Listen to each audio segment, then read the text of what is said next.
Check, check, check. 1 2 1 2. What is going on, beautiful people? What is going on? What is going on? Yeah, yeah, yeah.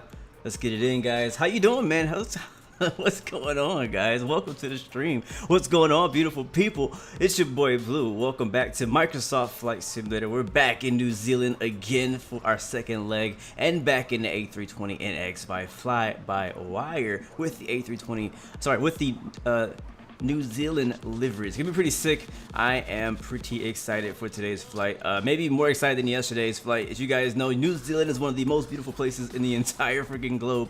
So I'm pretty hyped, pretty excited about what this flight has to offer. I think one of the reasons why I want to do a separate stream for this flight was because of the fact that this approach is going to be super freaking sick. We'll be landing on runway 05, the RNAV approach into Queenstown, and it's going to be very, very, very, well, I'm not going to say challenging, because it might not actually be challenging, but it's going to be very interesting. If we get it right, we won't hit any mountains. It's going to basically, yeah, I'll show you guys the entire approach. It's going to be pretty fun. Right now, we are in Wellington International Airport here in New Zealand, where we left off yesterday. So, yeah, it's be a pretty short flight, about an hour-ish. We'll be going up to 32,000 feet. Yeah, be pretty chill today. Welcome to the stream, Stephen Day. Good to see you, my man. Shidu Tracks, welcome to the stream. Good to see you. Good to see you. Welcome, man. Good to see you guys.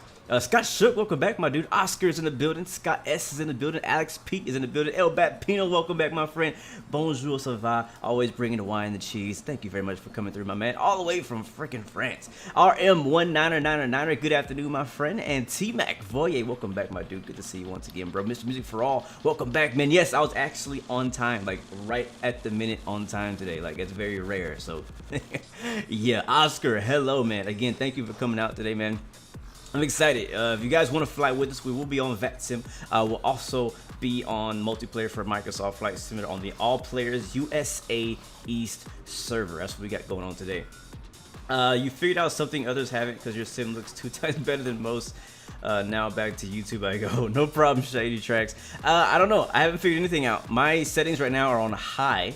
I was doing ultra before, but when I fly airliners, I have to drop it down to high. So I have my settings set to high, and I really haven't done anything else at all to do anything to it. So it is what it is. So again, we're back in the 320NX. Hopefully you guys can hear and see everything all right. Let's get the chat up for you guys on the screen. There it is. Steven, I already gave you 2 shout-outs, my dude. There you go. Alex Pete, what do you say? You're flying a 7.2. Nice, man. That's dope, man. Pretty cool. I've been wanting to fly the 727, but I haven't been able to get it to work again. I don't know what I did wrong. Something's not working. I can't get the plane to start up. Starly, welcome back, my dude. Good to see you. Pixels in the building. Welcome aboard, my friend. Do I know who Swain Martin is? That sounds familiar. Maybe I do, maybe I don't. I don't know. I'm not great with names. Captain Owl, that was you? Okay. Okay. See, you guys are confusing me with the names on Twitch and on Facebook and YouTube and all the things. It's crazy. All right, let's get the plane started so we can get going, man. It's gonna be pretty simple. Already got the plane with the external power turned on. I will actually shut the music off so we can enjoy the sounds that Flybywire worked so hard to implement into this A320NX mod. I have not done the ADIRs yet, so we'll go ahead and go do that up here on the top left. So nav. And battery's already on, nav lights is on. We'll turn the smoking sign on. I'm not gonna do Pack X again today. I was actually intending to do it, but I forgot that I didn't do the update that I was supposed to do yesterday, and I didn't want to wait for that update, so it is what it is. All right, so we got that going. You know, we'll go ahead and get the APU started now. We'll do that first. T-Mac, you're the A320. Nice, man. Nice. You're having a hard time with the autopilot. Well, you know, 727 is not a plane. Well, it's not an easy plane to fly. It makes you work for it. It kind of reminds me of like the CRJ. You know what I mean? It's not just all automated. You know, it's a very old classic plane where people really have to earn their wings. So the 727 is definitely going to be a challenging one. It's very different the way it's set up too. So the autopilot is not regular. You know, you don't just hit a button. Like, it's very different. But it's a fun challenge, and I want to get back to it, man. Swain Martin is an Envoy Air First officer. Okay, cool. Yeah, maybe I didn't know that. Shay Jackson, welcome to the stream. Good to see you. I see you, my friend. All right, so we got the APU starting up. We're gonna import our flight plan from SimBrief again, just like we did yesterday. I'm not gonna do it manually. It'll just take, you know, I mean, I could. We've been doing it manually forever, but I would prefer to do it the fast way and just import it straight to our MCDU from SimBrief. So to do that, I'm gonna hit init data requested. I kind of went through this entire process yesterday. I'm not gonna do that again today. But if you do have any questions, let me know. I'll do my best to help you. But Flybywire does already have a video up on YouTube exactly how to do this and incorporate it with SimBrief. So all right, so that's already in there. I'm going to go back to AOC menu, and from that, we're gonna go ahead and hit perf weight and balance, and that's gonna load us with fuel. And then the next page, that'll load us with payload. See, the star should go away, just to come back up. So you have 156 passengers for today's flight. Shay, what up, my dude? Alex, you love it? Yeah, man. Again, that 727 is a great plane. FlyJ Sim did a great job on that plane. Like, it's so good. It's still, in my opinion, one of the best planes for X-plane right now. All right, I'll go over here to our init page and go to init request, and we'll initialize our request here. There it is. And I'm gonna actually change my flight number just to my my generic call sign, blue 116. And the cool thing again is if you have a custom flight number here, you could actually link up with somebody else who has the A320 who's flying it and send them text messages. It's really weird and funny and random at the same time. It's pretty funny. All right, IRS initialization. I'm gonna align on the reference. Click that 2 times, confirm the alignment. I'm gonna clear out the ALC uplink message. And now we'll go back, and so you can see we go to our flight plan. You'll see our whole flight plan's been put in. Whenever you import a SimBrief flight plan, it imports everything except for departure and arrival data. Chief Senpai, what's up, my dude? Welcome to the stream, man. Welcome back, my friend. Welcome back. All right, so I'm gonna click on our departure. We're actually taking off on the opposite runway that we landed on last night, which is gonna be 34. And then our departure is going to be the Pole something. What's it called? The Pola, I think it's a Pola 5 Papa. How do you send me messages? Are you in the A320? And are you on the Neo, the mod? If you're on the mod, you just well, tell me what your call sign is, and I'll send you one, and I'll show you how to send it by doing that. So tell me what your flight number is, and then I'll do it that way. All right, so see, Pola. I can't say it. So SABDA is supposed to be our transition, so not GoPlu. So let's see if we can find that transition. Should be down here somewhere. By the way, guys, all of the AirAC data just updated today. So if you're playing X-Plane particularly, you could update that with Navigraph. You could also update your Navigraph information for Microsoft as well. Okay, it's not coming up the waypoint that I'm looking for. Maybe I picked the wrong one. Pola 5 Papa. Yep, that's Pola 5 Papa. Maybe it's not in there. Maybe. Oh, there it is. SABDA, right there. Okay, SABDA. I can dig it. All right, hopefully that works. We'll double check that. Let's go to our Queenstown now, and we'll go to arrival. Yes, I do know you're there, T-Mac. I know you're there. Thanks for reminding me. RNAV. Wow, there's a few RNAVs. I thought there was only one RNAV. Let me see which one did I pick. I picked the RNAV Zulu, I believe. Yes, RNAV Zulu for runway 5. What we're gonna be doing. All right, and for our star is the ELRUV 2. There it is, right there. ELRUV 2 Alpha. It's the first option, and we'll put Novia. It's actually Ibabu is the VIA. So I probably should have just left the VIA there. Can I go back? Insert, see what happens. I'm gonna try that again because I actually did want that thing that was there. I'm still used to hitting no VIA. So RNAV 5, ELRUV 2, and then Ibabu is actually the transition that we want. There we go, via that. And insert. Because Ibabu was actually going to be the transition to go right into our approach into runway 5. It's really cool. It's not a straight-in approach. It's not an ILS. It's kind of like if it flies like at an arc kind of approach, but down into like a canyon over a river, and then it's going to be completely visual for a lot of it. So it's going to be a lot of fun. I'm really looking forward to this approach. All right, so that is our flight plan. So again, we imported the majority of that from SimBrief, and then the rest of it, we just have to do the departure and arrival parts, and that's really all we have to do. All right, so let's go brighten some of these screens. We actually, I think right now I have it set to 8:35 a.m. local, because in real life it's middle of the night here in New Zealand, because it's on the other side of the world from where I am. And we'll get these screens brightened up.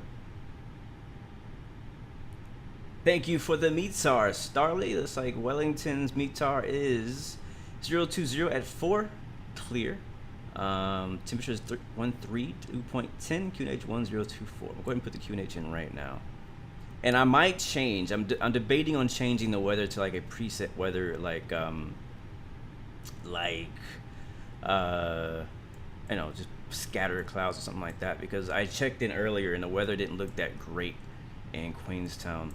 It was kind of for one, it says no data for me whenever I look for it. So I don't know, maybe that's why Nightbot can't find it. But when I was looking for it, it was like, I don't know what the weather is. But it was kind of like IFR. And it's too beautiful of an approach to do IFR. So if the weather is really bad in Queenstown, on the way, we're going to change the weather setting. I am from Texas. That's where I live. Okay, so we got that in. Let's go ahead and go to the plan page. And I'm just going to make sure that everything looks legit on our flight plan. So I have the flight plan page up here, and I'm going to go up on the arrow, scroll through our flight plan. There's a couple things in there that look a little bit weird. And other than that, though, it looks okay. Yeah, this is the cool thing. So the airport's going to be, if I go backwards a few points. Airport's right here, right? Can you guys see that? Airport's right here. And then we're going to fly to the north of it and then come down. And you can't really see the terrain. But I'll show it to you on the chart later, but it's going to loop back around and come back up. It's really cool. All right, that looks okay. There was one waypoint in there that looked like it was kind of astray. So I'm going to zoom out a couple notches, and then we're going to go back and double check that because something did not look right. It was towards the beginning. Yeah, you see that right there? Like, what the heck is that? Yeah, this doesn't look right. This is exactly why I wanted to check. So I don't even know if we need GoPlu on our flight plan. We'll probably go straight to SABDA. Yeah, actually, yeah, we're going to skip that waypoint. So I'm going to delete that one. So back in here, I'm going to find, I think it's called GoPlu. Yeah. It's toward the beginning. And we're going to clear it. There we go. And insert. So there we go. So now that should fix it.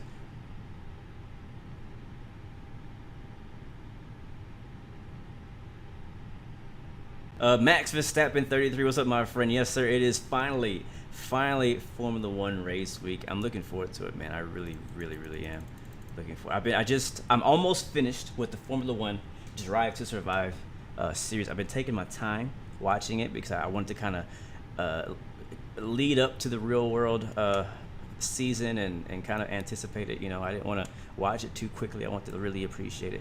So I've been watching it slowly, a few episodes a day. And I have one more episode to go. I'm on episode 10 now. So yeah. All right, cool. That looks good. We are ready to do whatever is next. So let's go ahead and move on from the flight plan stage. Move it back to ARC. Move that back to 10. We've already set our QNH. We could try to get the weather again, which I've been doing down here in MCDU, ATSU, AOC, and weather request. and then send that. That's gonna send it to the printer. Or not to the printer, it's gonna send it, and then we're gonna get a message back with that actual weather. Before we do that though, we'll go to my perf page, and we're gonna get our perf stuff. Actually, no, let's go to initialization. I didn't do this yet. Let's see, next page. Let's get our 0 fuel weights. Hopefully we have enough fuel. It says not allowed. There we go. Had another button in there.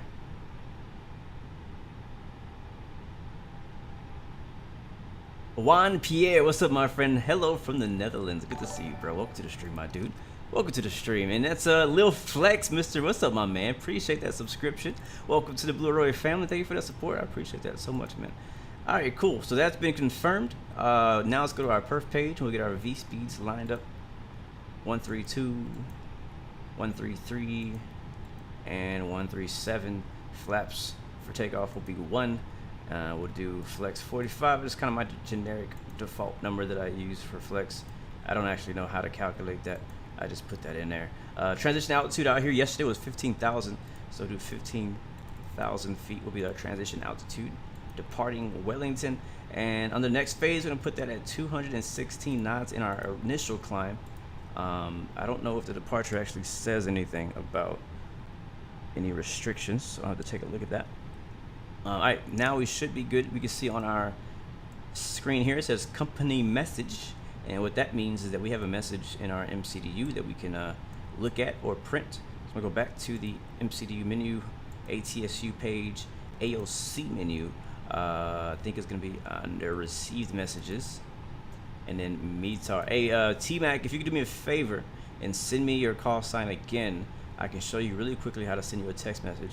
As long as you have yours turned on. So yeah, so it's showing me is here as well as there's no METAR shown in freaking Queenstown. How am I supposed to know what the weather is in Queenstown if I don't? I'm gonna grab my radar, the app on my iPad, and see if that gives me anything. But there's no freaking, there's nothing, man. I'm gonna hit print. Yeah, I'm gonna print it. Timothy Harris, what's up, man? Smooth flying, good to see you, my dude. November, all right, cool, I got you. All right, back to receive messages. If I go to return, if I go to free text here on the AOC menu, and then I click on your call sign, so November, Zulu, Alpha, 2, 3, 4, 8. If I type that in here, and then I believe I just type like, yo, hold on, I didn't do it right. Yo, where's the space? Space. Where's the W? I'm just gonna. Gee, that's a freaking L. That's not a W. Duh. Oh my god, I can't type. What? Space is up. There we go, and I hit send. I know, not send. I hit thing. Press here. I gotta click here, or click here. There we go. So yo, what's up? And I hit send, and now it's queued. It said failed, so I guess apparently you don't have your thing set up correctly, because if you had it correctly, it would send it. So make sure the call sign that you said that you have is under the initialization page under flight number. Make sure that is right here and nothing else. Exactly what you gave me. Otherwise, it will not work. So that's how it's supposed to work, but I don't think you have it set up correctly. All right, flight plan is good. Yes. So initialization page is good. Yes. Ground weights are good. Perf page is good. Progress page is okay. Flight plan's good. Let's go. Yeah. Rad nav. No ILS. No need. Fuel prediction. All right, we're good to go then. All right, cool. We already got a Q&A set. Let's go ahead and get ready to push back, guys. And AP was on. External power that's gonna come off. Turn on the pumps. All the pumps are coming on. Beacon lights, that's gonna come on. Go to our left EFB, and it has, I think that this airport, this Freeware Wellington International, I think that the jetways don't actually work because the jetway didn't come out when I clicked on it. So I'm gonna click that off. I'm gonna call the tug out here. Uh-oh, you better not crash. You better not crash. It's about to crash. It's about to freaking crash. Yeah. It's about to crash for real. It's about to crash for real. Like, it's frozen. I haven't been frozen like this in a long time. We're about to find out. There it is. Wow. Wow, Microsoft. You know how long it's been since I've had a crash to desktop? Oh my God. Oh, that's great. We were ready to go too, man. Aye. All right, well, let's try it again. Let's try it again. Wow. I'm really surprised that it crashed on me. I can't remember last time it crashed.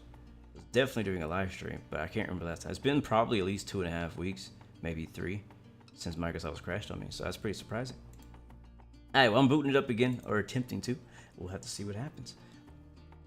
Yeah, F in the chat for that, man, for sure. I know, man, we were just about to spin it, Timothy, for sure, bro. I think you know what it was. It was freaking T-Mac.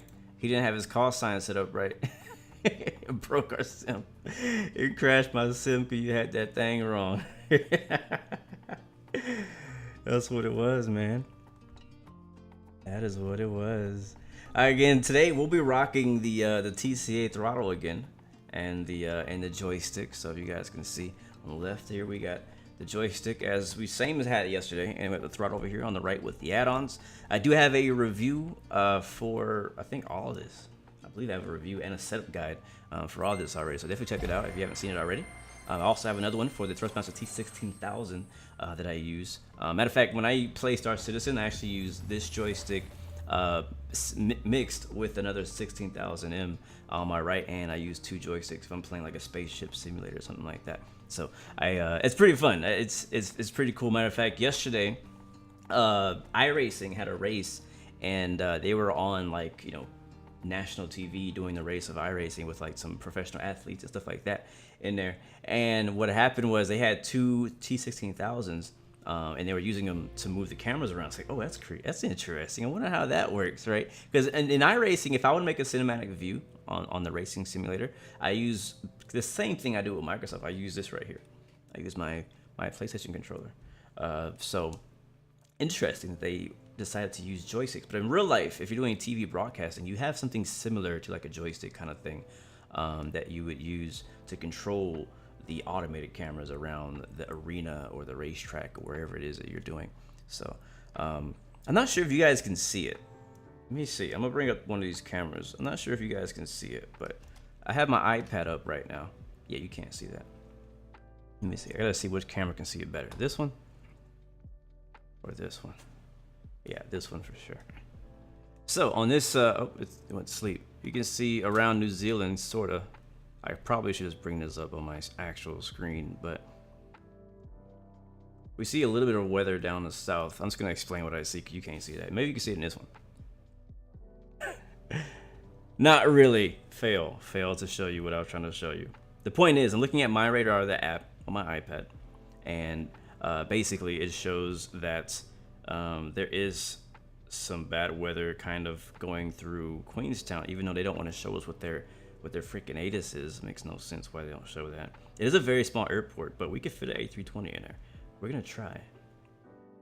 We are, but it should be easy. But I think, seriously though, I think what I'm gonna do though is when we get near Queenstown, like probably like in the last 20 minutes, whenever we descend, I'll probably change the weather to like scattered or broken, something like some kind of preset, just so that we can actually enjoy the arrival, because it is too freaking beautiful to fly in our IFR, man. We've done plenty of challenging IFR landings. I'm not trying to prove anything to nobody. Like, I want to have fun and enjoy the flight, and so I think it'd be really nice to be able to fly in there and actually be able to enjoy the scenery as we roll in to Queenstown, just like we did yesterday in Wellington. What up, Lil Flex? Good to see you, man. When am I gonna do a return to Train Sim World? I don't know, I'll be honest with you. I've been making videos for the March Madness event that the Train Simulator is making, because I think like everything is on sale. Almost everything is on sale for Train Simulator. So if you're interested in getting into a train sim, this is a great time to do it, because most of it's on sale. So we can set departure, but I don't know when I'm gonna do another live stream yet. I'm not sure. Maybe whenever like the Clintfield DLC comes out. Maybe if we get our hands on that early, I'll probably do a a live stream on that on day 1 or something like that. All right, set that as departure. I'm gonna be on gate 22. I'm gonna change my time back to what I had it at, which was around 8:30, 9 o'clock a.m., something like that. And then yeah, we'll hit fly, and we'll definitely expedite the process of getting the plane started because yeah. So VATSIM has weather. All right, 040 at 5. Yeah, that doesn't look too good. Broken at 25,000. It looks okay. It's kind of like marginal VFR, it sounds like. Timothy, another Train Sim fan. Nice, man. Nice, nice, nice. Captain Dutchy, good to see you, man. Welcome to the stream. Greetings from Hungary. Mark, what's up, my dude? Welcome to the stream, guys. A lot of you guys are strolling in late, I see. Oh, man. Tattooed Bacon is back. Welcome aboard, my friend. Your sim crashed last night during your first YouTube live stream. Oh, well, let me tell you something, Tattooed Bacon.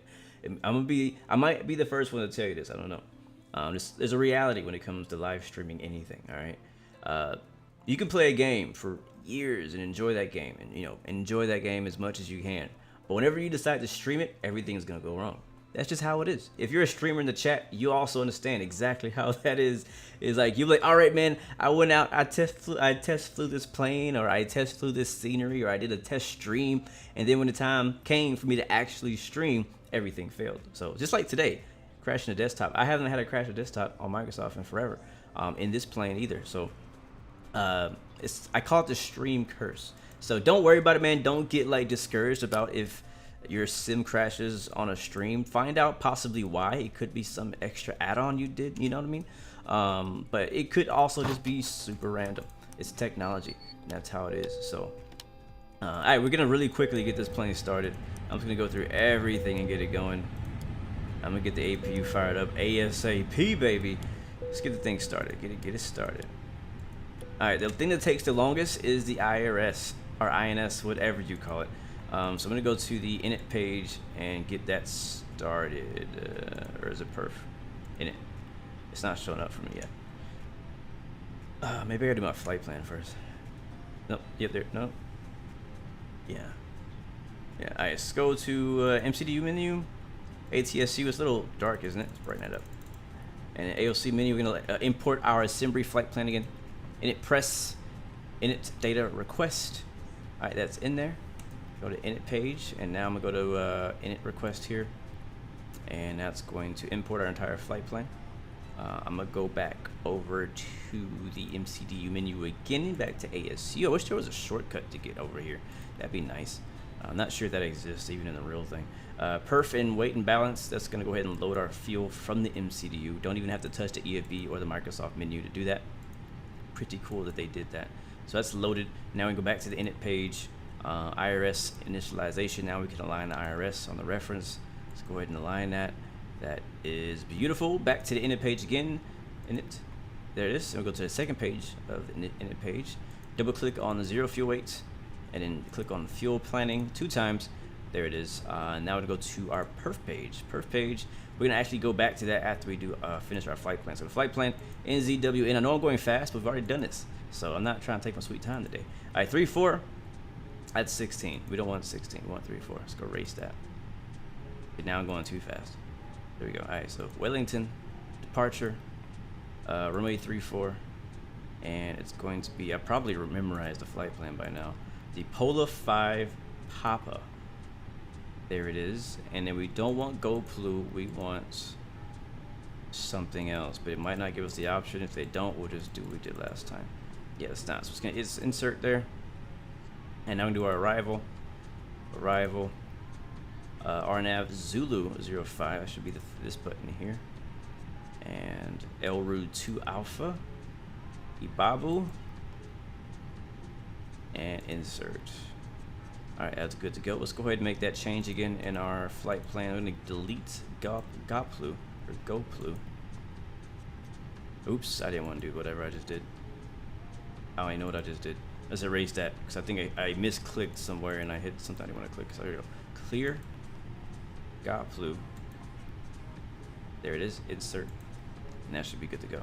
Alright, so flight plan should be finished. I'm going to go back and double check that here in just a second. But before we do that, performance page, get our V speeds. 132, 133. Yep. And what's V2? 137. Flaps 1 at uno. Put that right there. And then flex 45. That's not the right spot for it. It's this one. There we go. Transition altitude out here in Wellington, New Zealand is 15,000 feet. And next phase, 216 be our initial climb, or auto selected, auto throttle. And then that's it. So it's done, perf is done. Flight plan, we need to double check that. It should be good, but just in case it's not, we're gonna check it. We have 5 more minutes left for the IRS to align. So we actually beat the IRS. Nice. I love it when you beat the IRS, you know what I'm saying?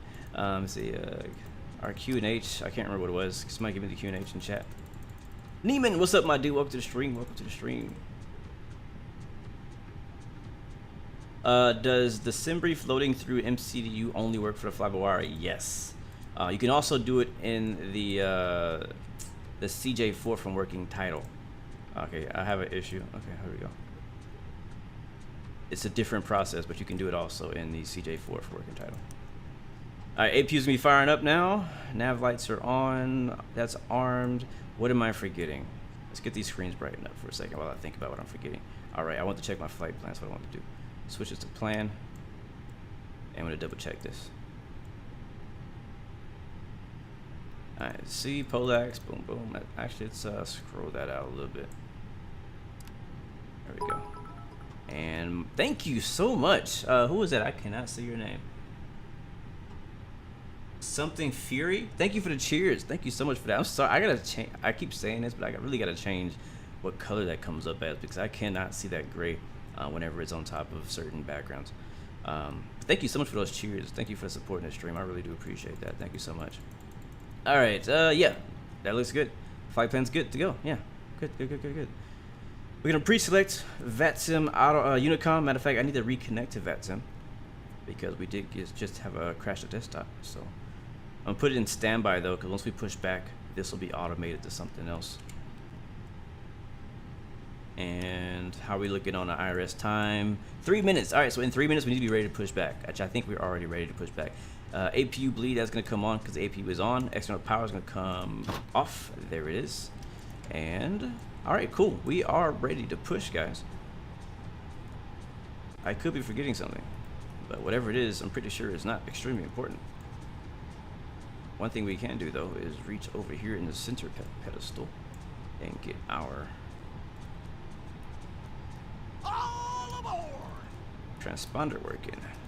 Thank you very much, Shot Gaming, for the follow. Welcome to the Blue Arrow family. I appreciate that, my friend. Welcome aboard. Hopefully you're doing good. Hopefully you're doing good. All right, let's get a VATSIM set up. Where is it at? Yeah, I know VATSIM, it crashed.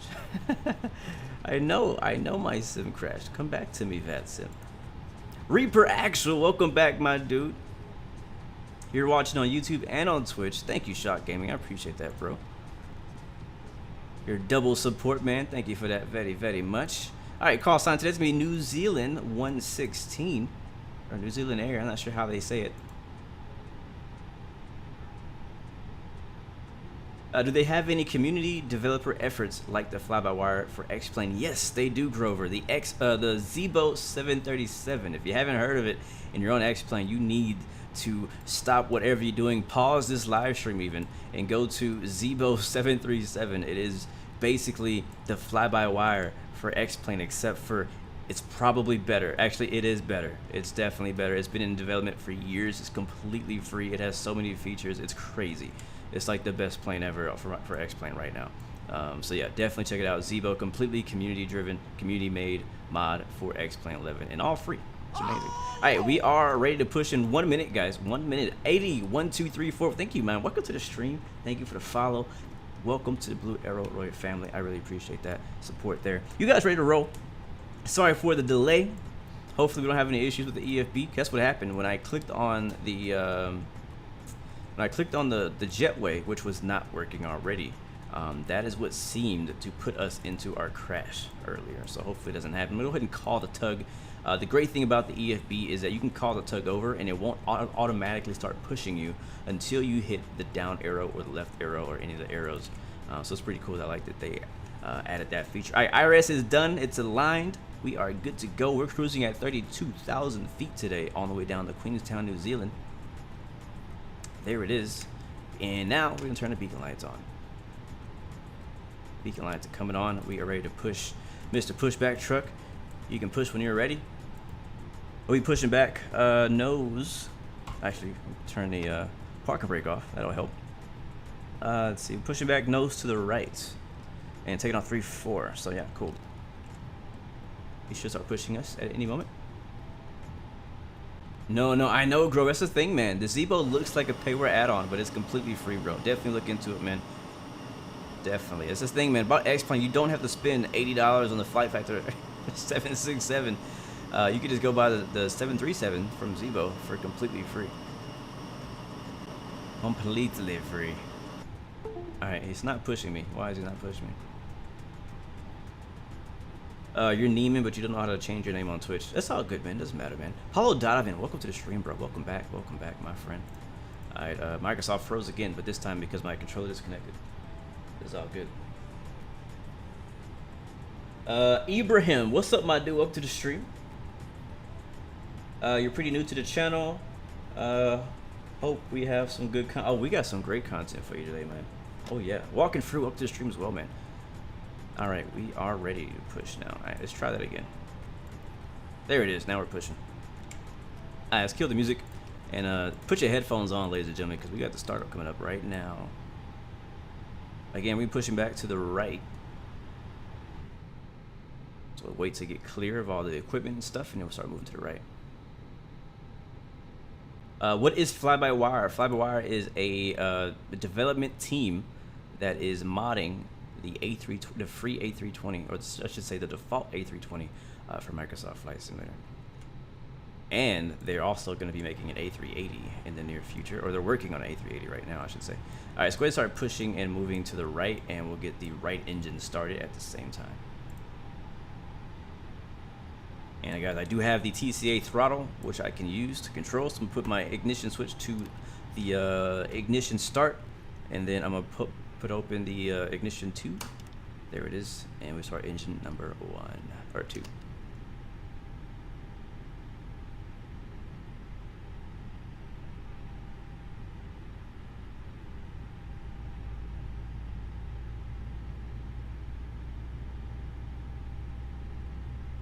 Yep, my favorite part.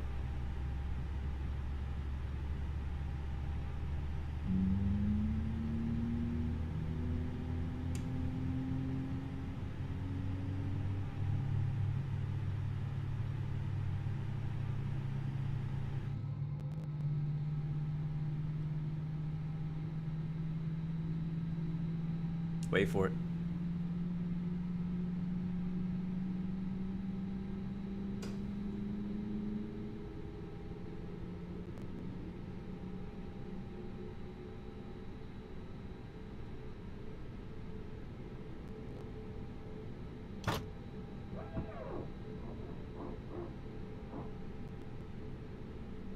There it is.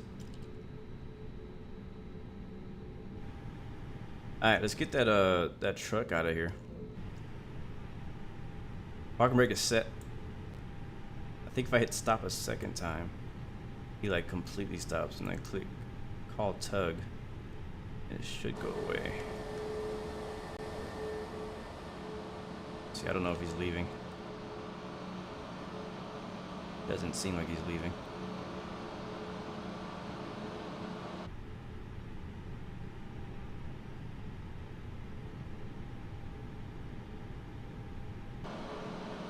I can't remember. One of these buttons makes them go away.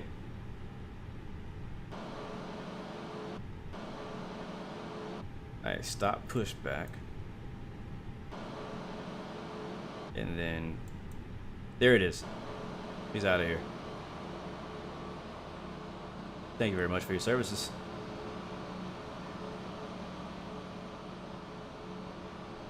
I don't have a tug button. I don't know what the tug button is, so I don't use it. We got a lady tug. Thank you very much, Mrs. Tug.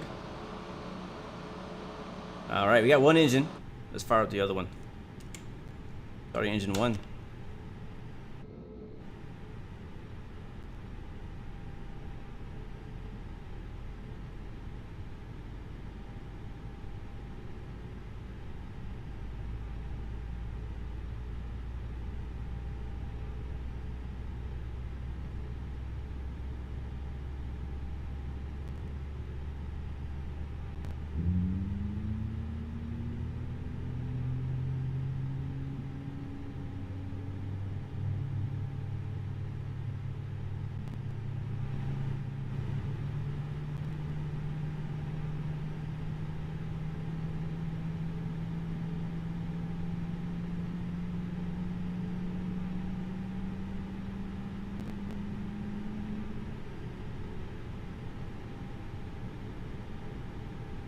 Very nice. All right, let's go ahead and finish things up. To answer your question, Paulo Donovan, actually I have a question for your question. You're asking me, what is my favorite plane to fly? My question is, on what sim? All right, so now that both engines are powered up, we can turn off the master switch on the APU and turn off the APU bleed.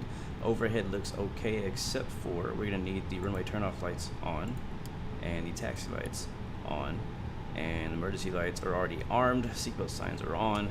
That's good to go. Let's go ahead and set our flaps down to 1. Flaps are now set to 1, and we'll switch over to Unicom 122.8. Just switch that over like that. Turn on the weather stuff and the proximity warning system, and we are squawking Charlie. Let's go ahead and recenter our mode switch back to norm, and that looks good to me. All right, we'll do the flight control check on the move. So parking brake is released. Again, taxi runway, what did I say? 3-4, which is gonna be a left turn. We'll follow him. So go and give a little bit of power. See if the track IR is working. Yes, it is. Very, very nice.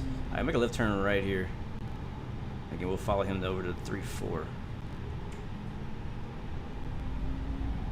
Uh-oh. What happened? My camera?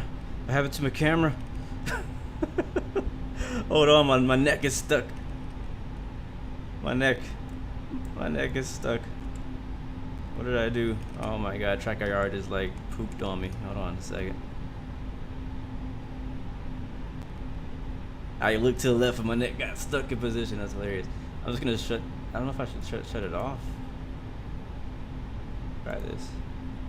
It's not like moving at all.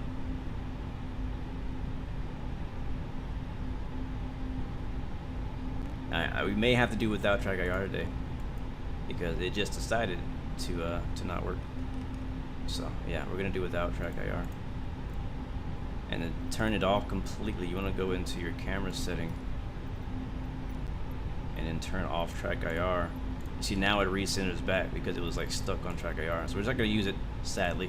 So I can literally just take this off. Boom, it's gone. Not dealing with nonsense today. All right, let's go.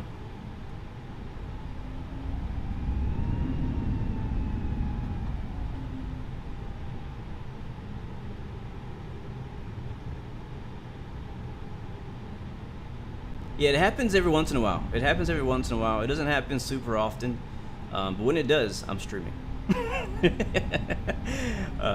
Cause I would prefer, like for today's flight, we're not flying VFR, but we have such a beautiful approach into Queenstown that I would love to have that free movement of my head in track IR, but you know, it's all good. It's not like essential. In my opinion, when it comes to track IR, it's not really an essential thing unless you're flying like a lot of VFR or flying fighter jets or aerobatic planes, you know, things like that where you really need to actually move your head around to see things. Like when you're flying airliners, like it's kind of like, you know, things are a little bit more slower. You can kind of reach over to your mouse and click things, you know, rather than doing it another way. So I really recommend track IR if you are like, you know, playing fighter jets a lot, or VFR or spaceship stuff. All right, we number 2. Wellington International Traffic, New Zealand 116 is holding short 3-4. Wellington. All right, before we get started, we'll set the parking brake for just a second. We did do our flight control check. Let's go do that. Flight control check coming up.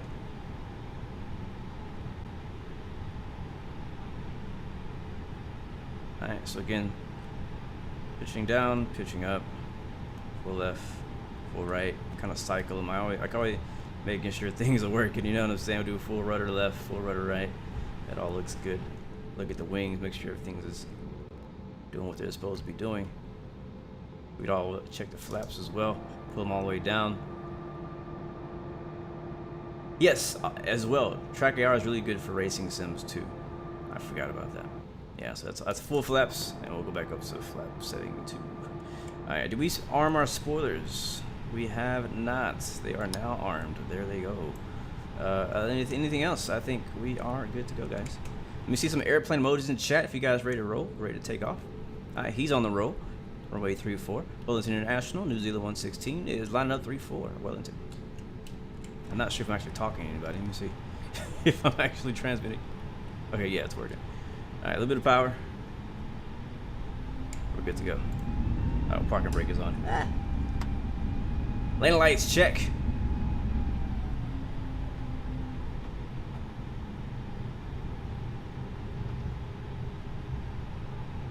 Winds are in favor of 3-4, so looking good. Carlson's ready. I see you. Scott Shook is ready. Takeoff config and chime your cabin. All right, hold on. How do I chime the cabin? What button is that? One of these.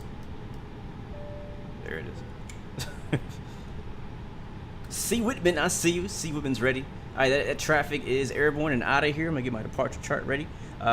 We actually forgot one thing, and that is to get the weather.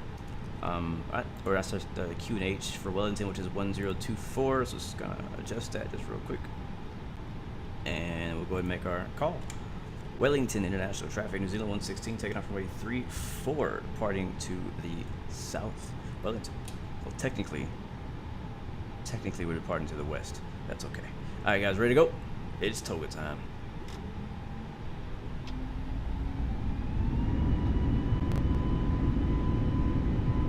All right, power set.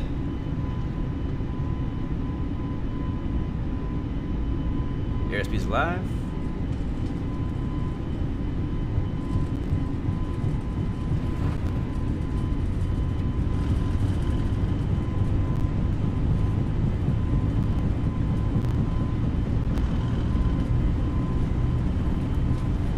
V1.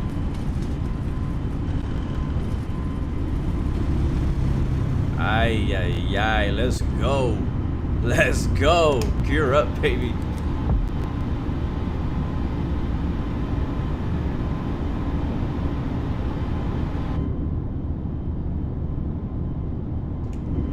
Very nice. All right, let's fly the plane. A little steep on the pitch, but looking nice, looking nice.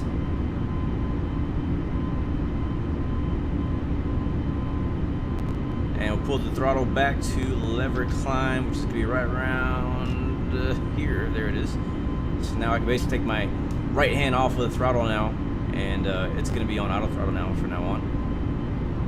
Still have the controls. We're gonna fly the majority of this departure. Do a lot of flying today. We're gonna fly the departure. We're gonna fly a lot of the arrival, hopefully.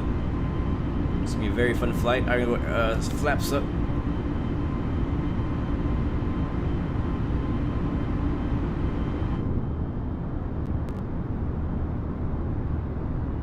Very nice, clear day today. So the engines are spooling back now because it's going to that pre-selected 216 knots that we set earlier. There is actually no actual, there is no speed limit restriction except for the usual 250 knots at 10,000 feet. So we can go ahead and just make sure that goes up to 250.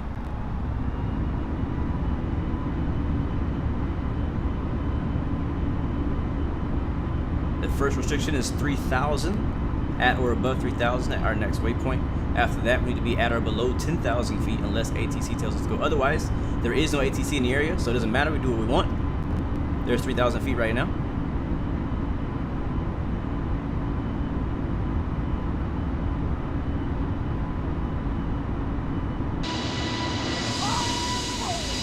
Beautiful departure out of Wellington. Thank you, Wig, for the subscription. Welcome to Blue Roy family. It's a little loud out here.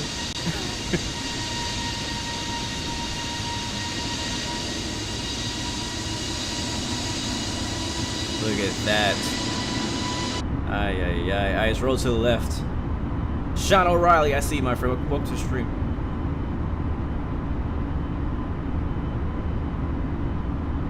I can roll to the left. We're passing 6,000. At their next waypoint, which is a trim, it says the restriction is at or below 10,000. We can honor that. That's fine. I'll just fly it myself. We're at 7,000. We're about 10 miles away from there, so we'll bring that nose down a little bit. A very nice climb out and roll out of Wellington. That was really pretty. Really like that. There's the wind fans down there, or the wind turbines. You know what's interesting? Yesterday when we flew into Wellington, those turbines were actually off, like they were not spinning, but today they are. I wonder why. Like, is that something that the sim simulates, or is that something that was like a bug? That's what I'm curious about. HD, my man, welcome to the stream, my man. Welcome back, bro. Good to see you, bro. Welcome, welcome. Infinite Space, I see you as well. Welcome to the stream.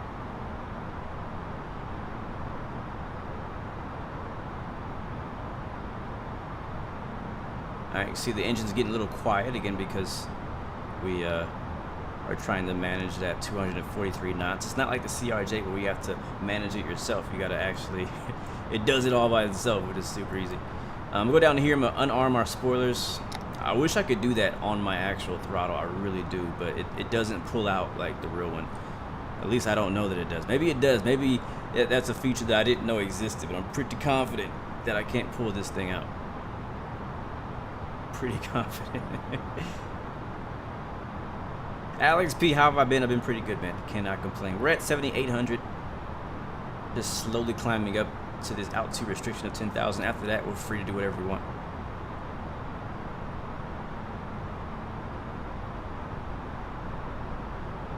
Gonna pitch up a little bit. Man, New Zealand is such a magical place, man. One thing we also forgot was our strobe lights. You guys once again failed at being co-pilots and did not remind me to turn on my lights before we took off. Our strobe lights were off, our land lights were off, everything was off. I also failed as a pilot not doing it myself, but you guys are supposed to be reminding me of these things. Wow, this is why I have you here. This is why you're here. Just kidding.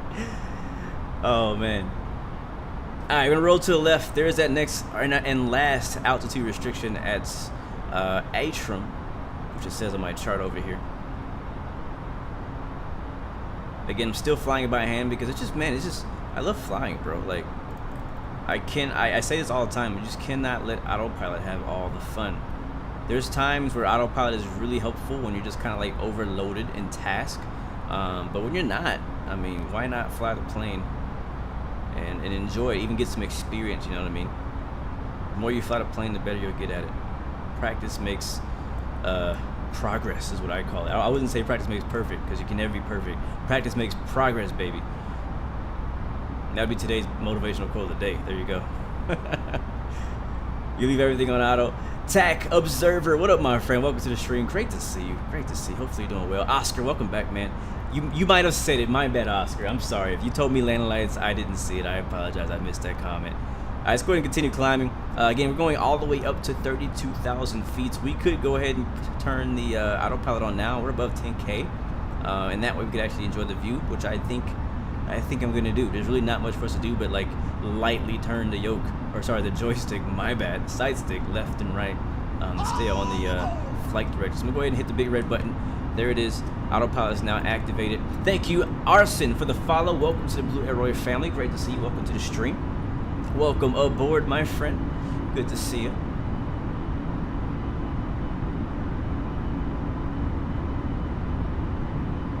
Do I give TTS for BTS or bits?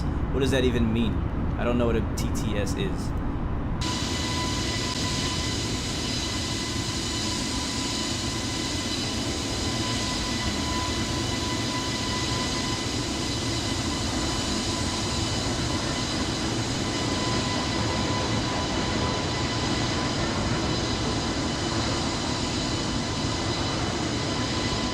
It's a little loud. It's a little loud, and it did freeze. Yes, it is frozen right now. Again, whenever my controller disconnects, it freezes my sim, and it disconnects because I think there's like I need a new cord. But Felipe, what's up, my dude? Can I tell you what version I'm flying of the A32NX, and can I show you the EFB functionality? Yeah, I can show you. I don't know what version I have. I updated mine this morning. It's the developer version. So whatever version that is from an hour ago, that's the version I'm running for the A32NX, and I can show you some stuff in the EFB here in a little bit once we get to cruise, for sure. Text to speech. Oh, gotcha. I think I have text to speech for donations, I believe. I don't think it works for cheers right now, which is technically also a donation, but I don't think it's working. So no, sorry, man. I have to get that set up. Starley says you have one request. Don't crash. I'm gonna do my best. I'm gonna do my best. I'm gonna try. I'm gonna try. I think we're good. Like, I'm pretty confident that I got it. Like, I'm pretty confident today that I got it. Whenever we flew last time into Queenstown, New Zealand, as you guys remember, my very first Microsoft Flight Simulator live stream, we crashed into a mountain because it was cloudy and I couldn't see nothing and I wasn't paying attention. It was my fault. It was my fault. It was me. Erica Chester, which sim is better, X-Plane or Microsoft Flight Simulator? That is kind of up to the person. For me, I prefer Microsoft, yes, but I also really enjoy X-Plane.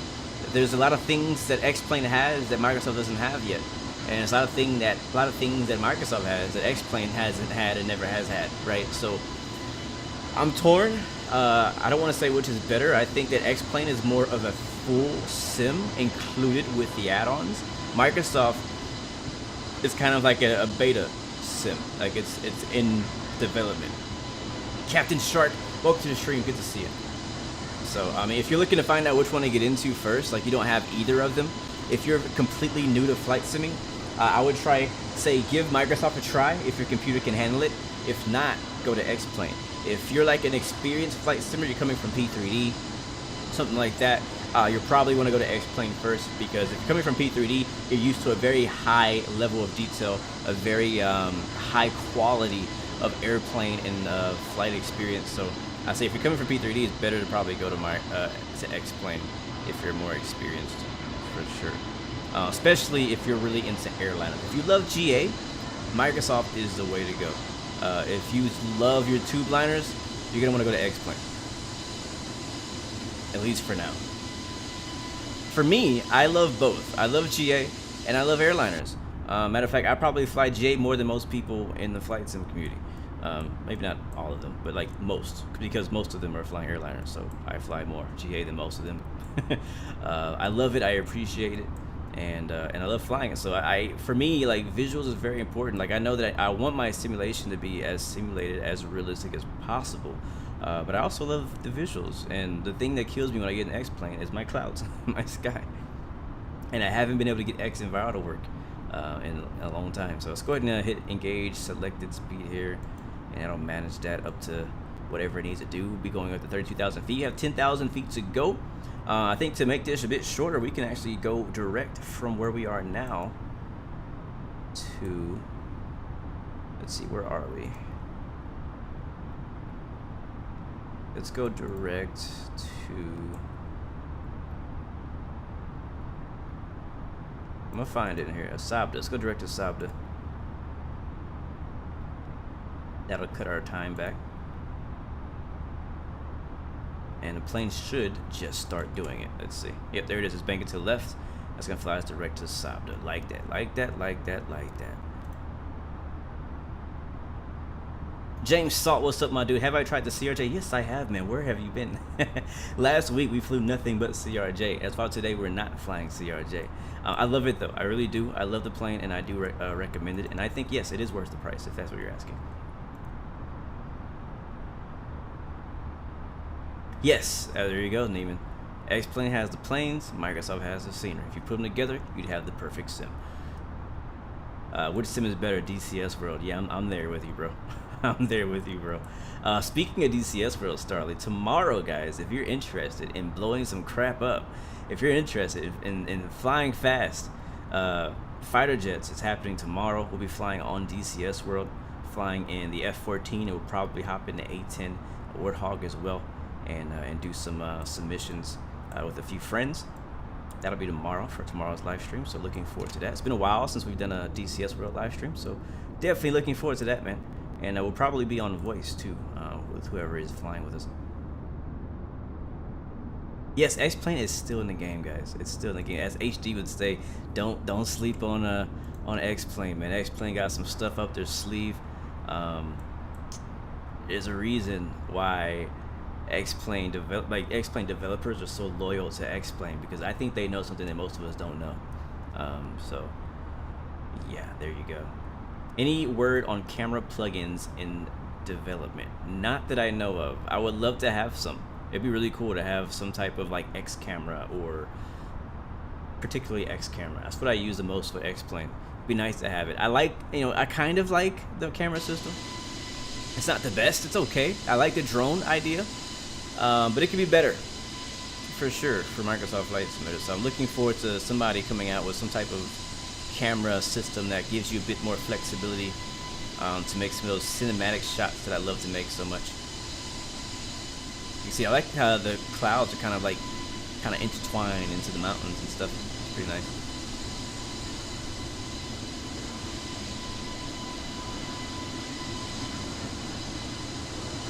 Such a beautiful place, man. It is just crazy. It is crazy. Again, today's flight only about an hour, so probably just over an hour, maybe just under, depending on our winds. So it won't take us long to get there at all. Look at that water. Very nice.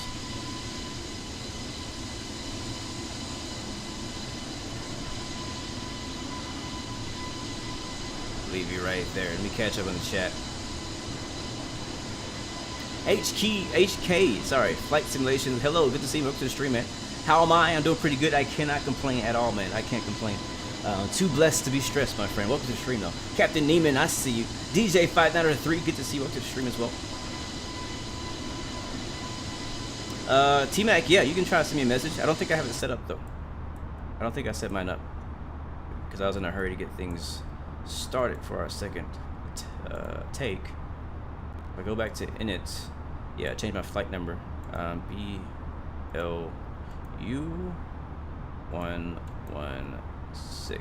So yeah, once I change this, T-Mac, go ahead and try and send me a message and see. I want to see. I've actually never successfully done it, so I just saw it in the tutorial.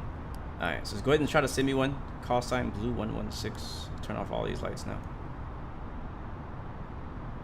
Strobes are on auto, so I think they should technically be off or on right now. But I will make sure they are in the on position. Green lights to come off. This is not working. Okay, it's on. Cool. It's on.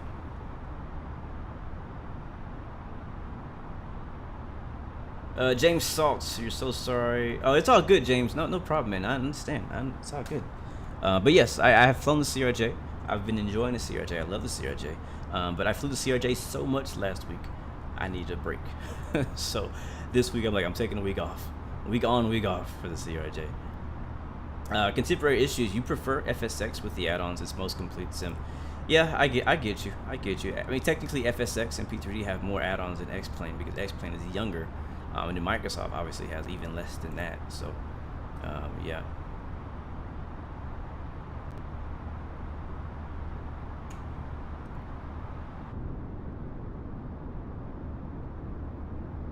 The aerial shot, hold on, someone take aerial shot around the plane, looks real though. Yeah, it does. You can, in some cases, depending on how the weather looks, you can make Microsoft Flight Simulator look like real. Seriously. And the same with X-Plane, to be honest with you. I've taken many screenshots in X-Plane where I post them to like Discord or Instagram, and people are like, is that real? Is that a real picture? You know, so if you get the right lighting, the right angle, you can make a lot of these sims look like real life. P3D does it as well. It says tell X not enabled. Let me check, make sure that mine is set up. I think I did it right. So I set up my flight number. Should be under here. I might have to turn it on. ATSU, AOC menu. I'm gonna see if we can get a text message. Free text, right?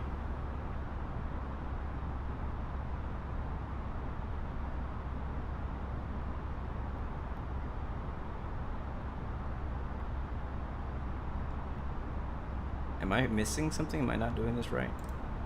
While we're in here, though, we'll go ahead and get our weather request. I believe this is the way to do it. It might be. I might have to go back here to AIDS. Nope, that's nothing. Let's go back. I don't remember. Is it CFDS? I don't know. There's all these. Oh, it's options. I need to go to options. That's what it is. MCDU menu, options, and then AOC. Oh, there it is. Free text is not okay. There we go. Confirm. Alright, so now my free text is enabled. So now try it again, T-Max. See if you can send me a text message in my MCDU. Which is, if it works, I'm like, this is freaking crazy. Like, why?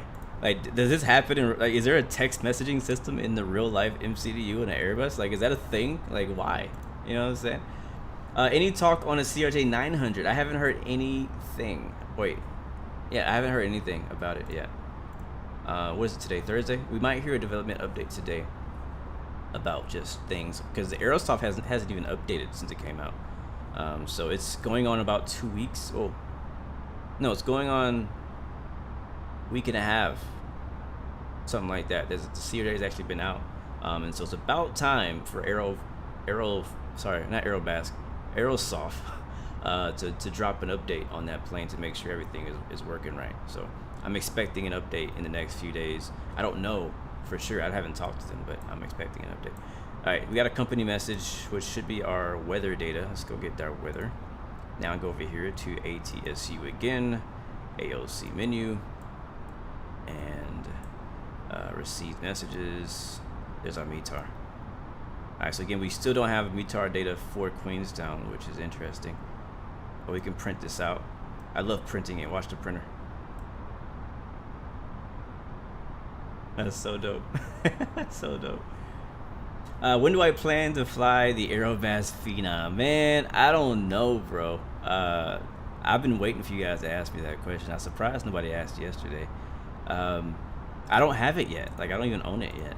I haven't bought it. I posted a message, or I posted a post on Twitter and on YouTube yesterday asking, hey, do you guys think I should buy the Phenom 300 by Aerobas for X-Plane 11? And everybody's saying yes. I'm like, okay, that's cool, but do you own it? Like, I'm like, the people who are telling me to buy it, like, I don't think most of them even own it. Like HD, he has it. He can tell me, yes, you should buy this plane. But a lot of people just want me, they want to spend my money. You know what I mean? Call sign is BLU116. It's always the same. And so I'm like, I'm just debating, man. I'm really debating, because to be honest with you, I'm not and wasn't in the market for an X-Plane business jet, right? Like if you know, a really good airliner or something like that came out for X-Plane 11, I'll be like, all right, I might jump on this. I'll be more like inclined to jump on it. Both a business jet, I just don't fly a lot of those on the X-Plane anymore. Like when I'm flying business or GA, I'm flying on Microsoft because of the scenery. I have great scenery on X-Plane. I do, actually, and I really do enjoy flying them, but I just don't know, like, when it comes to business jets and GA in general, for me, most of the time that I spend flying GA is doing career mode stuff like FS Economy, Neo Fly, Air Hauler, all the different types of career platforms that have been made with our flight sims. That's usually what I'm flying GA, because I'm trying to build up a company, you know what I'm saying? Like, that's usually when I fly it. But I really haven't been as active lately on FS Economy, and I don't even know if there is a Phenom 300 on FSE. So if I was gonna fly a Phenom, it would be on FSC. But you're not gonna make a ton of money in a Phenom in general on FSC. You're really just gonna be flying it for fun, which isn't a bad thing. So I'm still kind of like, right now, I'm actually more considering buying the Phenom than I was before.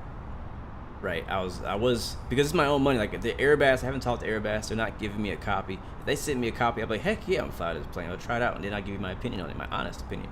But because it's my own money, I'm even more hesitant to buy it, because I'm like, do I really want to buy this plane to fly it 3 times? Right? Or do I want to buy this plane and review it? Because I'm like, should I review it? Should I not review it? Do I want to spend the time to review it? Is there a big enough fan base and market to do a review and spend a whole week on reviewing a plane? To get like 1,000 views on it, you know what I mean? It's kind of the things that I struggle with when I'm thinking about buying a plane and reviewing it. So there you go. Captain Cross Country, welcome to the stream, dude. Anyone here had the Verpal VFX? No, I do not. But I'm thinking about getting myself one. Thinking about getting one. C-Bar, I feel like that's the perfect plane for you, bro. You're on X-Plane all the time. You love business jets. That Phenom is a perfect plane for you. There's no reason for you not to get it. No reason at all.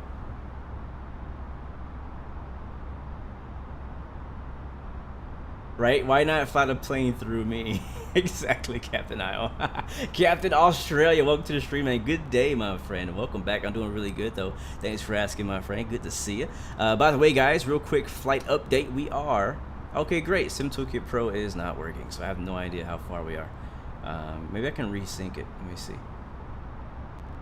Let me see if I can resync it. So I would like to know how far we are. That would be good information to have.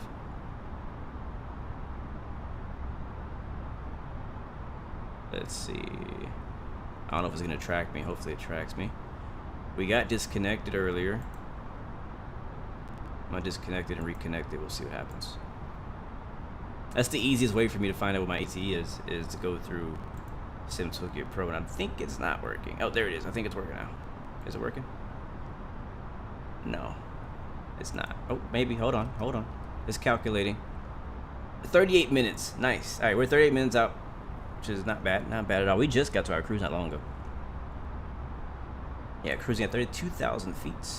And looking good. Air is looking good. Smooth. Clear skies. I can dig a nice contrail in the back. It says recipient not found. All right, I'll try your call sign. T-Mac. Give me a second.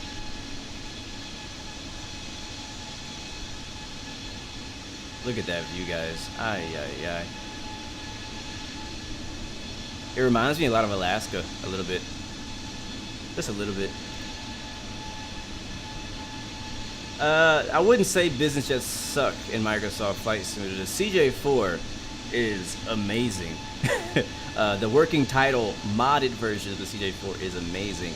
Other than that, that's it. That's all we got for business jets in Microsoft. Just right now.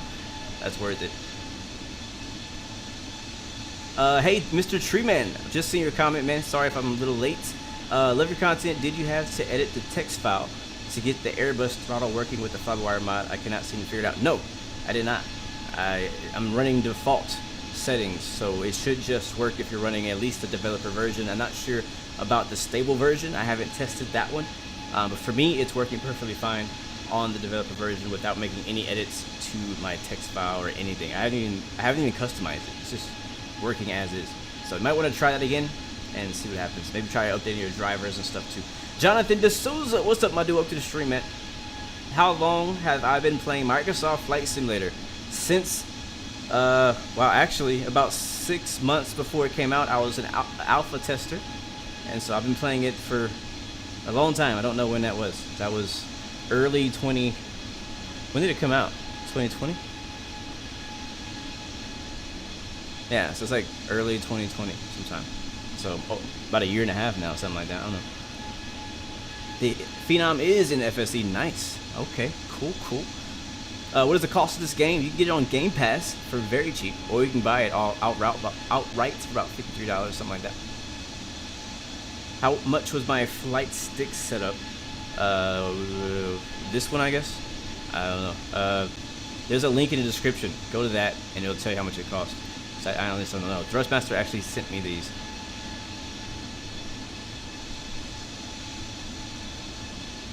American Truck Sim is $5 on Steam right now. Definitely pick that up, guys, if you're interested in trucking in America.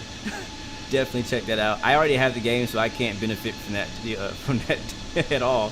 But they just dropped the new update 1.4.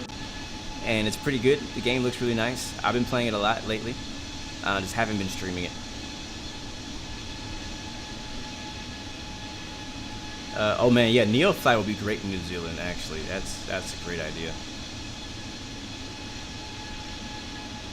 Captain IO says you bought the Phenom. This is an interesting comment. I don't have a buyer's remorse, so you don't have any regrets, but you're not jumping for joy. That is a very interesting comment that you just made right there. I'm being honest, again, I'm more thinking about getting it. Like, I just don't know if I'm gonna review it or have time to review it, because I'm still trying to make a review for the CRJ and the Piper PA28, which came out 2 weeks ago. So it's like priorities, and then I want to do a hardware review as well. So it's like, which one of these is gonna be worth my time and be the most beneficial for you as well? So I'm thinking about getting it, but I won't be able to fly it until this weekend.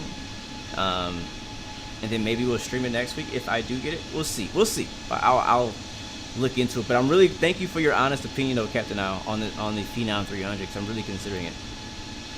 The CJ4 is hideous, and you refuse to acknowledge its existence. I do have to halfway agree with you. I don't think the CJ4 is the most prettiest of business jets. That is for sure. But it's not. I don't think it's ugly. That's my personal taste. But I think that inside, as long as you stay inside, you're good for a little while. I like the longitude. I wish there was a mod for the longitude.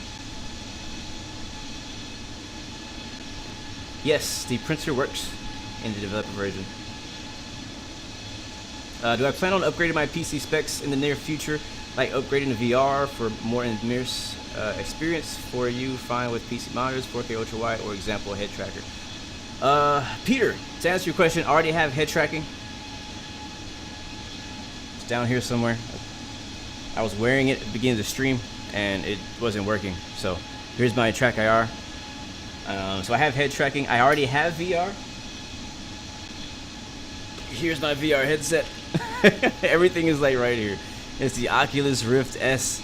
So I've been using this for 2 years now. It's been working pretty good. I have not done any 4K gaming because I don't have a 4K monitor, and 4K monitors can be expensive. So I have not gotten one. Yes, I am actually considering upgrading my PC in the future. Near future, maybe not near future, but future, because my computer is now, what, 4 years old or something like that. Like, it's getting old, man. For in PC and technology time, you know, like, it's getting old. So it's probably about time for me to start updating some things. So I'm thinking of obviously upgrading my GPU and my CPU. Those are the two things I really want to focus on, which I think is basically everything, right? And those are both very expensive pieces of your computer. So it's not like I can just like throw $2,000, $3,000 at it. I mean, that would be great, but I don't have $3,000 to throw my PC. Like, it's working fine right now. I'm happy. I'm content with it. So I'm not really in a rush to upgrade the parts and pieces. I would like to get a bigger monitor or more monitors. As you guys can see on my setup here, I only have the one monitor here, and that's it. That's what you see on the stream right now. This is it. This is my whole monitor. It's 1080p. It's not massive. It's not very big. Matter of fact, if I hold my iPad up to it, which is an iPad Pro, my iPad Pro is almost half the size. Holy crap. I never actually look at it from this perspective. It's actually almost half the size of my monitor, to show you guys how small my monitor actually is. So that is my monitor. But the reason why, whenever I did my setup, I did the smaller monitor was because I had VR in mind. I was like, I really want to do VR, and so I really wanted to kind of cut back on cost when it came to my monitor, so that I could afford to get VR in the future. Because my computer, when I got it built, I was like, all right, I want VR, I want 4K. So I can do 4K. My computer can handle 4K. It's just not, I don't have a 4K monitor, so I can't stream or record in 4K. So that's the way it is right now. So definitely will be extremely helpful for streaming, for multitasking, things like that, to get just a second monitor. Even if it's the same size as what I have, a second monitor would be great. I don't even know how much this one costs. It wasn't very expensive. And I would like one that has a higher, what do you call it, where like the screen moves faster, whatever it is, like a DPI, or I don't know what you call it. It's some kind of technical term for whenever you're able to like see things faster on the screen. I don't know what it's called. But mine is not like the greatest, so I would like a higher, I think is it not frame rate? It's frame something. Is it hertz? I think it's hertz. Hertz might be what it is. Hertz might be what it is. Zali, we are headed to Queenstown, my friend. Headed to Queenstown. Yeah, so yeah, that's what I could do. But again, like I said, guys, like, I'm content. I'm happy with what I have. I have more than a lot of people have, so I really can't complain or be upset or really like lust for better stuff. Like, better stuff will come in time, but that's just not my priority. Again, when you're in VR, it doesn't matter how big your screen is or how many screens you have. You will never see those screens in VR. Yes, thank you. Refresh is what I was talking about. Whenever I'm racing in VR or flying in VR, doesn't matter again how big your screen is. I am considering upgrading my VR headset though. I'm thinking about getting the Reverb G2 or whatever, that new one that came out. But that one is like $600. Is it like I think it was like $600, which is like twice the price of an Oculus. almost twice. So it's like, everything, like the things that I do want are just such big chunks of money. It's like, Calvin, what's up, my dude? You flew into Queenstown from Auckland. Fantastic approach to the valley. Yes, man, that's exactly what we're doing today, guys. The valley approach on the runway 05 RNAV. That's gonna be a lot of fun. I'm not sure how far we are from the top of the descent. I think we should be. I can zoom this out. So do we have a top of the descent marker? I don't even see one. I don't know how far we are. We're pretty far still. Got a ways to go.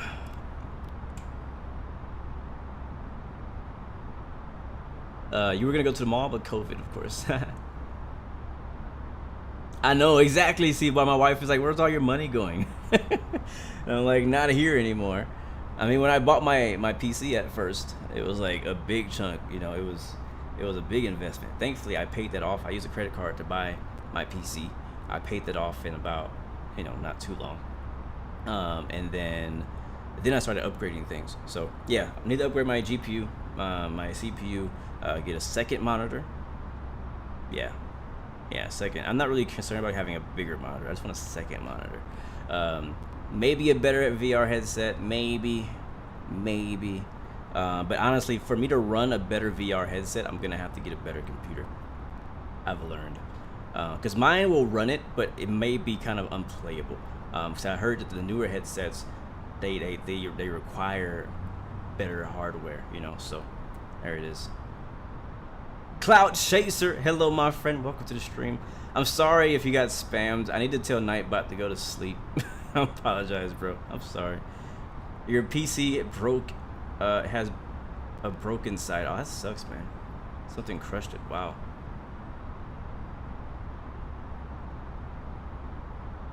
That sucks, bro. Are we on auto currently? Yes, we're on autopilot right now. Or sorry, autopilot. We're on autopilot right now. Just cruising. Cruising. Got that old New Zealand off our right wing, looking nice and sexy over there. How much was my PC? My budget was $2,500. There you go. That was my budget, but I actually, and within my budget with the PC that I have, I fit in pretty much everything. I bought a monitor, keyboard, a mouse. What else did I get? I think I got Track IR within that budget. I got my T16000M within that budget. So yeah, I got like a whole thing. Yeah, I bought them all separately, but with it, my budget was $2,500, and I got all that. I think I might have went over just a little bit, but it was around $2,500 for my entire original setup, which was my exact same PC with the T16000M and Track IR. That's all I got when I first got my first build. Now I have a lot of other things that I've picked up and gotten along the way, but that's how much it was originally. I don't know how much it would cost to get the same thing today, because when I got my PC, it was on a Black Friday sale with Main Gear, and that was a few years ago. So I think my GPU was like on a huge Black Friday sale, so I got mine on a Black Friday deal. My own way. No, these are not standard camera views. These are camera views you will have to set up yourself. You're gonna have to go into the camera config file for the A320 and do some tinkering, and then you can get your camera views back here. I would recommend going and checking out either XP, Drawya, or like Flight Simulation Channel, one of those guys. A bunch of people have custom camera view tutorials on YouTube, so I recommend checking those out, and it can show you how to do it. Some of them may not work for you, so just try another video, because for me, I had to watch like 3 videos to find the one that worked for me. I don't know why it's different. It is a little bit different from Steam to Microsoft, but it's pretty much the same concept, the same idea. So I don't really know why one didn't work for me, the other one didn't. Yes, Jonathan, these graphics look amazing, man. American Truck Sim or Euro Truck Sim? I have to say, I personally prefer American Truck Sim, but that's because I'm American and I'm more familiar with the cities, the countries, the roads. But I really enjoy Euro Truck Sim too. I feel like Euro Truck Sim is a lot more developed. It's older, and there's a lot more DLC for it. So technically, Euro Truck Sim is kind of the adult of the two, but American Truck Sim for me is what I would choose because I'm American.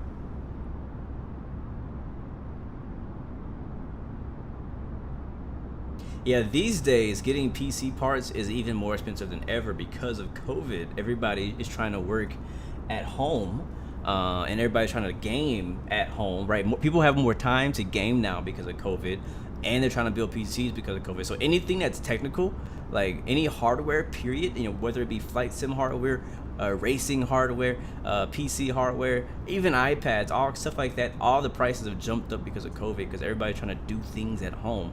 And this sucks because it's basically inflation. It's just, it sucks. So it's hard it's either things are out of stock and hard to get, like the newer GPUs, or they're just ridiculously priced. So yeah, just be careful where you get them. Do some research. Make sure you don't spend too much money on something that is not worth what it's asking for. Rami29er, good to see you, my dude. First time in a while. Usually my streams are 12 a.m. for you. Thank you, man, for coming out in the middle of the night, wherever you are. Thank you. Sorry for streaming so late, but yeah, it is what it is. Peter, you own a 1080 Ti. The graphics I can run on it in Microsoft Flight Simulator is already looking good, but once you go to 4K, there's no turning back. Oh boy. Oh boy. I don't even know what 4K looks like. I have, like, nothing I have is 4K. Like, literally, I don't know what I'm missing. So I bet you if I were to get a 4K monitor, it would change my life. I'm pretty sure it was. I always wanted 4K. Like I said, when I built my PC, there was things in the future that I knew I wanted to get eventually. One of those things was a 4K monitor, but those were expensive.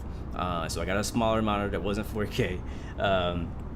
And yeah, so but it can. My PC can run 4K, and I'm curious to see what that would even look like. I've never actually seen a PC run on a 4K monitor. It's funny because a lot of people will post videos on YouTube saying, oh, 60 FPS 4K, and I'm like, well, I can't see it in 4K because I don't have a 4K monitor, which is kind of defeats the purpose of posting anything in 4K, because if people don't have 4K, then how are they supposed to watch your 4K video in 4K, right? I just watch it in 1080p. I can't even watch things in 1440 because my monitor is not 1440. Erica Chester, hello, do I know Captain Canada? Yes, I do. I do know Captain Canada. Sorry you had to ask that twice. I did see it the first time, but I was answering somebody else's question. Is that a vortex generator next to the winglets? Ooh, that is such a great question, because I probably don't know. Fusion Freestyle, welcome to the stream, man. What are you talking about? Vortex generator. No idea. That is too technical for me, but I would love to learn. Please explain. T-Mac, your messages sent. Can you check? All right, let's go ahead and check that out. Captain Shark is using an LG 4K TV that was $240 at Best Buy. You run at 2K for better FPS though. Gotcha. All right, there's on top of the sent, right? Oh no, that's not. That's just a dash line. Let's see if he sent us a message. My landlines are still on. One of them is. Yeah, I haven't been able to figure out this whole text message system. Doesn't say I received any messages, and my free text is empty. So I don't know how to get it to work. I could try sending one to you again. If you send me your call sign again, I could try sending one to you. Send it in the chat one more time. We'll try it again. We'll try it on the ice. Wow, look at the ice. Oh, that's legit. That is like a bunch of ice right there. It's a river, like an iced up river.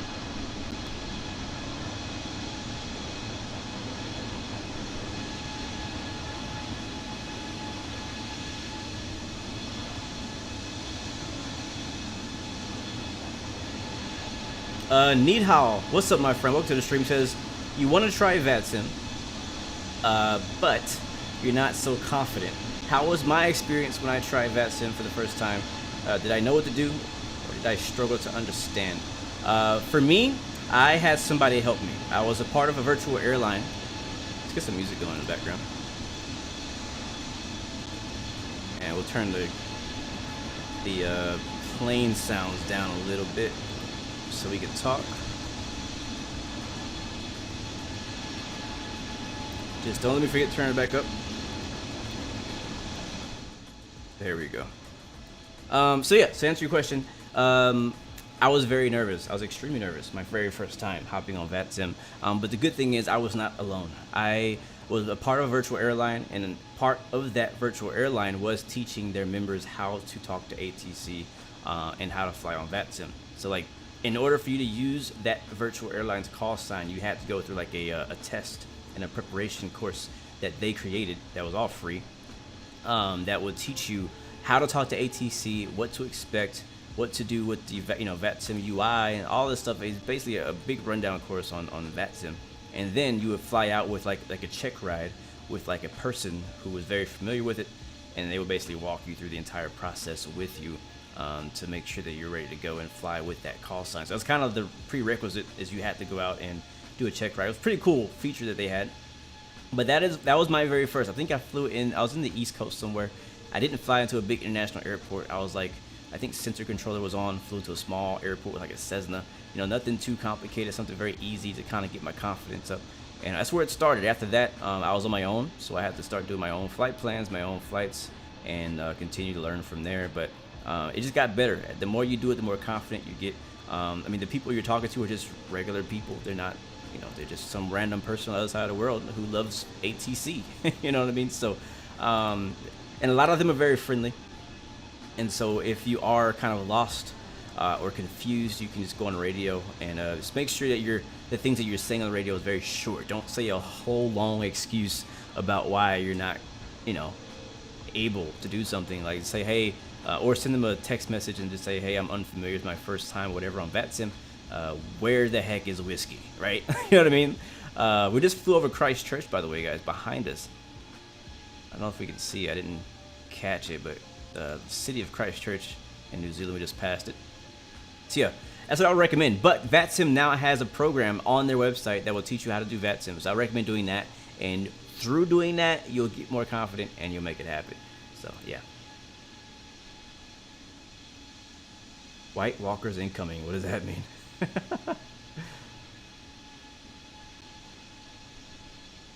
No problem, Tech. No problem, Tech. I had no idea what you were talking about. Deuce Legend, you flew into Queenstown last night, man. Nice. Yes, it's a beautiful approach, guys. It is. I'm really looking forward to it. All right, there's your call sign, T-Mac. Let me see if I can do it one more. This is my last time I'm gonna try it. Let's see what happens. November Zulu Alpha 2348.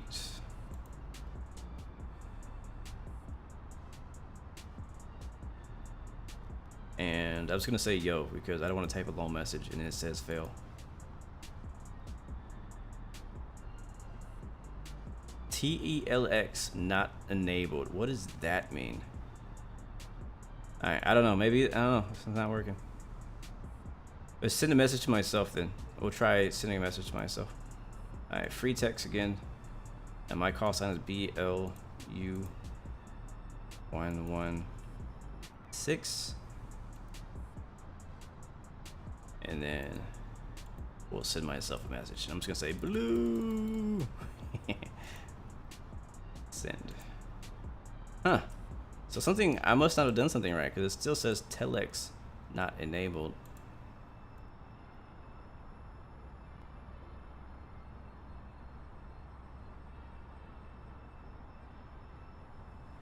My favorite plane to fly on Microsoft Flight Simulator is...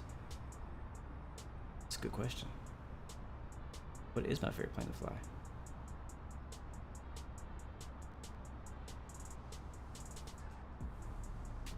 I don't know. I don't actually know. Let's see. AT, is it under options somewhere? Does VATSIM require you to have the latest nav data? Sorta, yes. I mean, it's kind of they're a bit more loose on that than like Pilot Edge, but it would be good to have the latest, or at least a current or recent. Doesn't have to be like the most recent, but at least a recent that has more recent arrivals, because you really won't even notice a difference until like an arrival is actually changed. A lot of times the arrivals you're flying have not really changed much, but from time to time different cities will add new approaches, new arrivals, and then that's when you have an issue where it's like, hey, fly the Dolphin 5 arrival, and you're like, there is no Dolphin 5 arrival. Well, there is now, and that's when you know you need to update your nav data. I don't know what to do, man. I need to watch the tutorial again, and we got to find out how to get it right, because it keeps telling me that telex is not enabled. My free text is enabled. I went to that. I did that already. Let me see. We'll do it again. Options. No, not realism. AOC free text. It says enabled. Enables free text, and okay, I thought it wasn't enabled. Confirm. Free text. Oh, now it's enabled. Okay.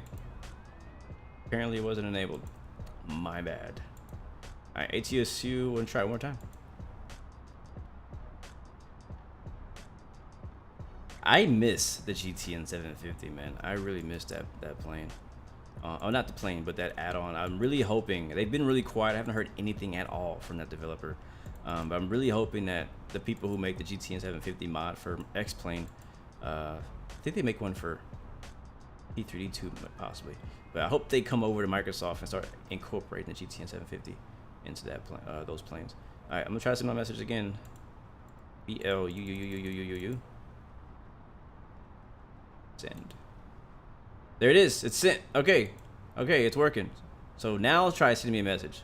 Call sign BLU116. Send me a message and see if it works. I guess it'll pop up in here. Oh, there it is. That's my own message. Free text blue 116. It says blue. Can I like reply, or is it just gonna say that? I could even print it out. Let's see what happens when I print it. That's pretty cool. Yes, you need to use Navigraph to update your data for X-Plane or P3D. Look at that, it's right there on the thing. That's sick. That is pretty cool. And I can actually switch pages. I can go back to the other page by hitting the little arrow. I can get rid of it by clicking down here. That's nice. That's cool. Alright, I'm gonna leave mine on here, so if you're gonna try to send me a message, send it now. Alright, we're probably gonna be descending pretty soon, I assume. We're 14 minutes out. Top of descent is, we're still not at the top of descent yet, so I guess we're good. But our first altitude restriction will be 16,000. About to say 14,000. 16,000. So I'm just gonna set it here, and hopefully the VNav will just kind of descend us when it's ready. But right now, the view of out this 320 up the front is looking nice, very, very nice. And yes, it is a lot quieter inside here. Oh man, look at that.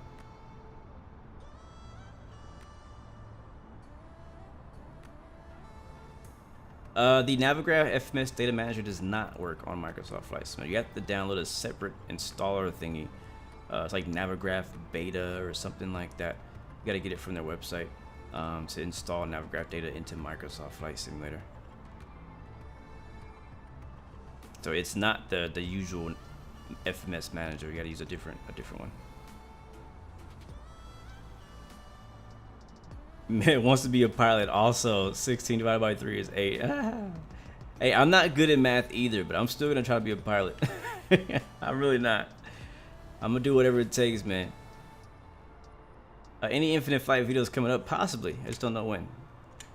All right. Let's see. He says I got a message. I haven't got it yet. Have I? No, that's not it.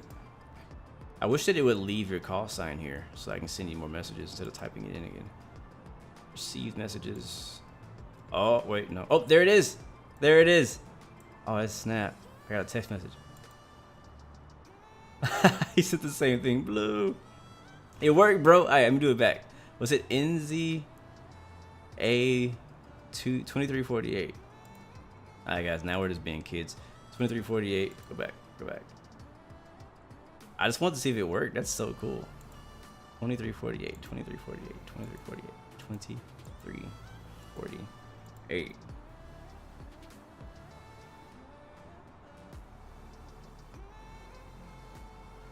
I'm just gonna say good luck. So yeah, guys, so this works if you're using, I don't know if it's all versions of the A32NX, but I have the developer version, and I guess if you have the same version or something like that, you could send the message to anybody as long as you have their tail number or call sign. Landing. Space 05.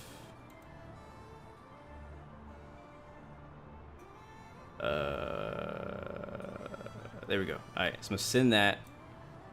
cute, and that's so freaking cool. It's so random, but it's so cool. All right, back outside. Enjoy the New Zealand view. Are we descending? We are descending. Should we be descending? I think you're descending early. All right, autopilot, do your thing. We're gonna be careful. Last time we flew into Queenstown, the autopilot took over. We crashed to a mountain, so we're gonna see what happened. We were descending apparently, so yeah, we're on the way. It's gonna get more and more scenic the closer we get. So far, clouds look pretty nice.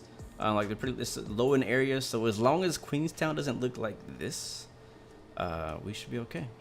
Got some high clouds over there, some low clouds in some areas. So we'll kind of monitor the weather going into Queenstown because we're not able to get the METAR out there. Alex, you're going to America. Oh, sorry, you're going to Charlotte with the American A319. Nice, nice, nice. Density, hello, man. Welcome to the stream, bro. How you doing? All right, there we go. See, Queenstown METAR brought to you by Starly on Twitch. Winds are 030 at 5. 48 kilometers. That does not help me because I don't know how far 48 kilometers is. Overcast at 20,000. Temperature 09. QNH 1018. Auto VATSIM use only. Gotcha. So we could put our landing data in now. That would be smart to kind of go ahead and get that out of the way. I'll check your message here in just a second. Let me get prepared on the perf page, next phase, and we'll type that in here, what you just sent us. I'm pretty good, Density. Thanks for asking, man. I'm pretty good. I can't complain. Yeah, man, I hope so. I hope that the landing we don't have a problem like the CRJ United video I did. All right, so the winds are 030 at 5, so they're pretty calm. 3 0 slash, not 2 slashes, 1 slash, slash 5. Put that here under mag wind, and let's see, temperature 09. I can just type 9. I don't know why I put 09. And then the QNH in Queenstown at the moment is 1018.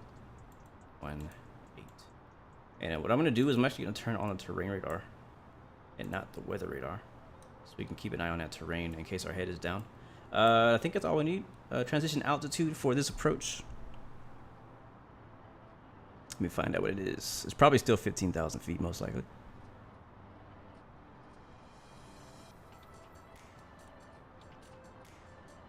Yes, 15,000 feet is transition altitude.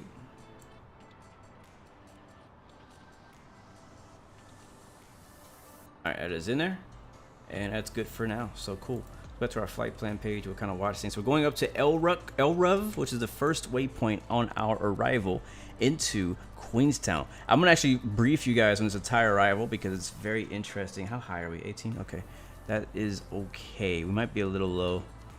I don't know. We'll have to monitor that. I don't want to touch these mountains. These mountains are all the way up to what looks like 11,000. Yeah, something like that. So we're gonna monitor that. I'm gonna bring up Sim Toolkit Pro, and we're gonna take a look at this arrival together. All right, that should be up on the screen now. I'm just gonna double check that it's there. There it is. Nice, nice, nice. All right, so this is what we're looking for. It's what we're expecting in this arrival into. We're already descending now, and we see we come up to ELRUV. And let's zoom in just a tiny bit. Let's go down to Navigraph tab, and could not connect. That's because we crashed earlier. So hold on. Hold on a second. All right, here we go. This is our arrival chart, the ELRUV 2 Alpha RNAV GNSS approach or arrival. So right now we're coming up around ELRUV. We should see ourselves on the screen once we get from behind this big black box. You can see lots of mountains on here. We'll continue to EKVOX. This is all programmed, thankfully, into the FMC. Our first altitude restriction is at Kazlu, which is at or below flight level 17,000, or 170, and above 16,000 feet. And then we'll continue, descend down for 13,000, or at or above 13,000, then 12,000, and then Avgar, and then Ibabu at or below 12,000 and at or above 10,000. Now this is where things start to get interesting. You kind of can already see this river kind of going down here. You know, screw the DCA river visual. This is gonna be fun. We'll go over to our actual RNAV approach, Zulu for runway 5. And here it is. So look at this. This looks pretty interesting. So you see here, Ibabu is where we left off on the arrival, and now we're going onto our approach. It kind of shows us how high we need to be. Nothing, not below 10,000. There's 9,000, so it'd be kind of like a descending turn, and won't really follow the river all the way. We'll kind of go around above these mountains to get more of a straight-in approach, down to about 5,500 before we get over the river again.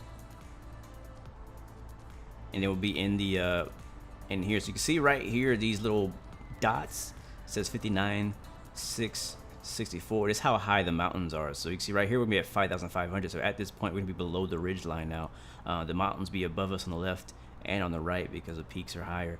And we'll fly in and kind of loop our way in between these mountains and then land on 05. If we do not make it, the go around procedure is to fly straight out, continue around these two humps, which are around 2,000 feet.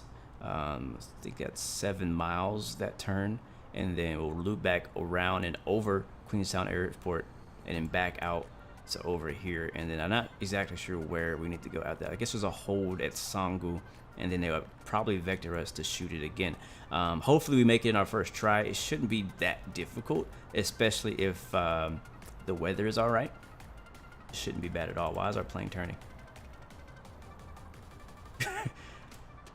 Hold on a second. Plane, what you doing, bruh? Heading mode, please.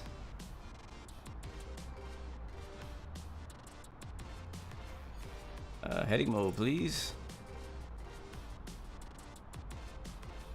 I tell you guys, you gotta watch out. You can't take your eyes off these planes for too long. You really can't, because they just do their own thing. I have no idea why that thing turned off like that. Where were you actually trying to go? Let's go direct to EKVOX, which is what the next waypoint should be that it failed to try to go to. So I'm gonna insert that in there.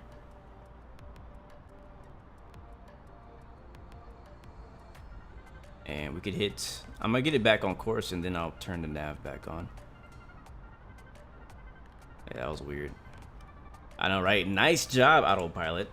You guys saw me, you were watching. We were over here briefing the arrival and I was doing literally nothing.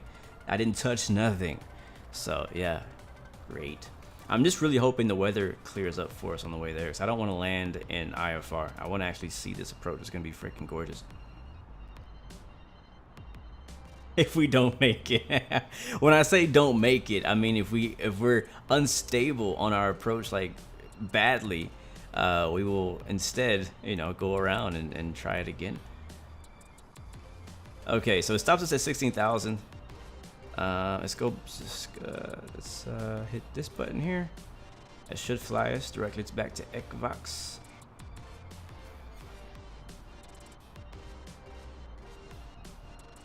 And we have to watch it again. You never know, man. You never know.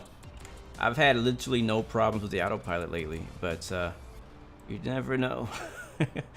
You gotta watch it. Filippo says you also have that problem. I'm wondering if it's like a MCDU programming issue where like it thought after that waypoint it was supposed to go back to Wellington or something. I don't know. I don't know what it was thinking. No clue. Wyatt Clanton, what's up, my friend? Thanks for flying with us today. Thank you, man. I appreciate it. Yes, I will absolutely be dirt racing tomorrow and this whole weekend. I did one dirt race. I'm not sure if you were here when I mentioned it. I think it was Monday or Tuesday. Might have been Tuesday because I didn't stream on Tuesday. I was like, you know, I want to do a dirt race so bad on iRacing because the NASCAR series is going to a dirt track for the first time in like 30 years. And I was like, I want to try it. I want to see what it's like to race in this heavy car on the dirt. And I went out, I did it. And actually, I took the truck out because the cars weren't racing at the time. And I won my first race. The sad part is I didn't record it. I didn't stream it. But it is recorded in my stats now that I did win that race on the first try. So I was pretty happy to come away with a win. And I didn't crash. I didn't die. It's very tough. Racing on the dirt is not easy, especially in those cars. So it was a lot of fun, and it was so much fun though. So I'll definitely be doing that this weekend. Again, tomorrow we'll be on DCS World doing some fighter jet missions in the F-14 Tomcat, and then probably after that, like Friday night, maybe Saturday, I'll be playing Dirt, but I won't be streaming it. If I do stream it, it'll be on Discord. So definitely come by to Discord. On Discord, I tend to stream a lot of my extra flights that I do, or some of my other gaming. I've been playing a game called what's the name of that game? Round something. It's like a first-person shooter, the most realistic first-person shooter. I know I said Insurgency was the most realistic first-person shooter, but not anymore. Now it's now the most realistic first-person shooter for me is another game called Ground something. I can't remember the name of it. Ground something. I can't remember the name. It's on Steam, and I've been playing that. It's a lot of fun. So yeah, T-Mac, you're right behind me. How'd you get behind me? Yeah, you took off before me. Thank you, Wyatt. Appreciate that, man. Yeah, we're almost about to land. Yes, we are descending.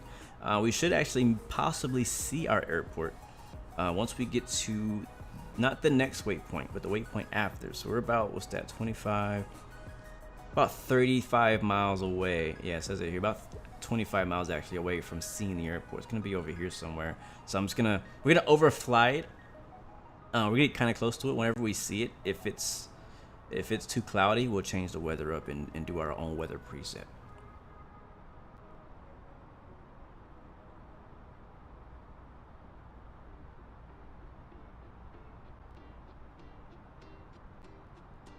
Imagine being on your first flight and you open the window flap thingy and you see a plane in the flames on the ground 30 feet below you. Oh my god. I heard that sounds horrible. Sounds horrible. Do not let me forget, guys, to turn on the replay mode before we land so that we can capture this nice approach.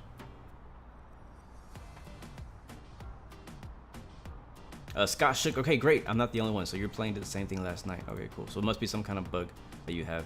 I have 20K subs. What? Did that just happen? What are you talking about? I don't even know where do I even look to see that. I don't have any sub screens up that I can see like all my sub count. But if I did, that's amazing, man. Thank you guys so much. Wow, 20,000. Wow, who would have thought? Who would have friggin' thought? That is crazy, man. One of my favorite things, though, I'll say about hitting these milestones is telling my friends, hey, I have a flight simulation channel and I have 20,000 subs. They're like, what? People play flight simulators? People watch people play flight simulators? Oh, man. Thank you guys so much for 20K. Apparently, we're there.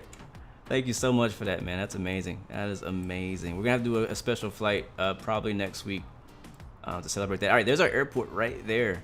And it looks like we are going to be able to fly this visually as long as we stay out of this cloud right here. This little foggy area there.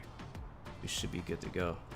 It's actually nighttime here in New Zealand in real life, so it's pretty common to get foggy at night and stuff like that. So dope. That is amazing. Yep, next stop 200K. Honestly, my next big goal is 50K. After 50K, 100K. And after 100K, obviously 200K. That's like my next big goals. I mean, obviously, I'm gonna be happy for every single subscription that I get. I'm extremely thankful and blessed for that. But when it comes to like personal big goals that I have, I'm really pushing for that 100K. I think that'd be pretty amazing. All right, guys, we are coming up to Kaslu, and we need to descend. Matter of fact, I could turn this down to 12,000. Yes, 12,000. And we'll see, because we're passing like a top of descent marker. It should actually descend for us. If it doesn't do it, I will do it. Because there still is a VNAV, like it still can capture a VNAV. And I'm gonna catch that message from you real quick before I forget about it. I'll even print it out. AOC menu, received messages. Oh snap, we got a few more messages. We got one from Fin3L as well. Let me see. Thanks, Will Butter. Nice. I'm gonna print that. And then we got another text message here. Hopefully it's nothing bad. Hello, Final or Final 3L. Good to see you, man. Hello. I'll print that one too. I'm not sure what's and then we'll see the last one. Hope you have a good day. Thank you very much, Mr. Foxtrot India, November 3 Lima. Thank you, man, for that. For those wishes, I'm gonna put those down here for good luck. I'm gonna print that one out too. That's printing out. That's amazing. All right, guys, you ready to land this plane? Airport is off our left side, right there. That is Queenstown. Let's kill the music and get prepared to land this sucker, cause it's gonna be fun. I need to make sure I'm paying attention though. I want to do it right. It's such a cool, unique approach, and I won't be back here for a while, so I want to make sure I get it right on the first try. Are you guys ready? Are you guys ready to do this? Let me scoot up in my seat. Let me get ready. All right, next altitude restriction is 12,000. And yeah, we need to hit this button here because we're not descending. Come on. There we go. This is a goal. We're getting some bouncing too. We're getting some turbulence over these mountains. All right, so with the QNH, what was that again? I already forgot. Jesus. I think it's like 102 something. What's the QNH, guys? I think it's 1026. I think is what it was. Something like that.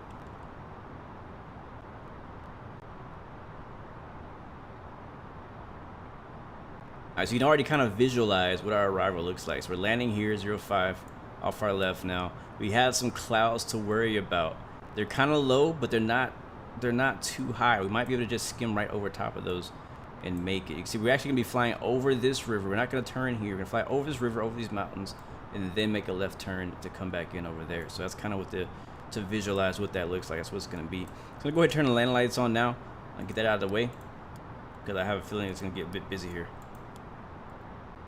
So I'm watching my approach, my arrival. On my right, I have my iPad up that I'm watching to kind of monitor our progress, make sure we're flying it in right. Again, there's no speed restriction at this point. Or actually, yeah. There we go. Let's zoom this in. Again, this is the RNAV approach. There's not going to be an ILS to capture.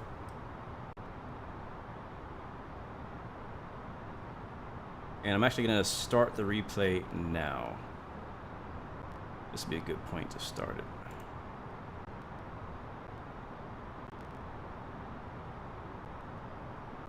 Alright, we're passing 11,000 feet, and we're well within the restrictions of this approach. We need to be above 12,000 at the last waypoint and below 12,000 before the next waypoint. So we're already good to go there. I'm going to switch over to my arrival chart now, or my approach chart. We're runway 05. This is already amazing looking. And we're not going to get to see a lot of it, sadly, during the actual flight process. So I'm recording the replay of the landing so we can go back and actually appreciate the pieces that we missed out on earlier. All right, there's 10,000 feet.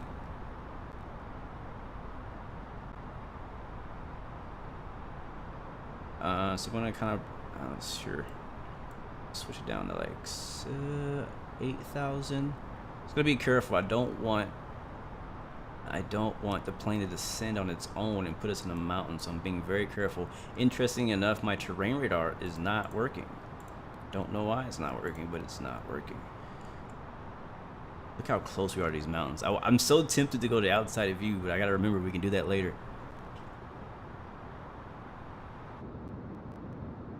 This is sick though. Alright, how fast are we? Alright, speed is coming back. Get a little bit of speed brakes in. Because it wants to get our speed back to 250 knots.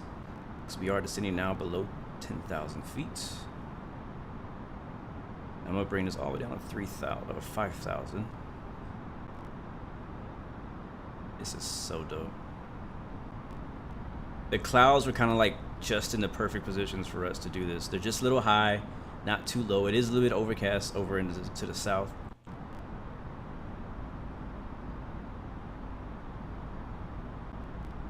Alright, get rid of those speed brakes.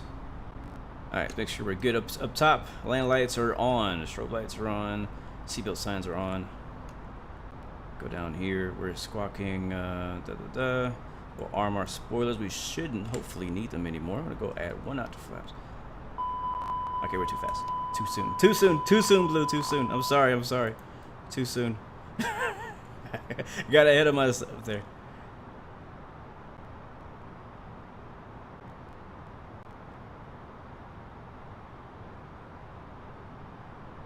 Man, this is this is so nice.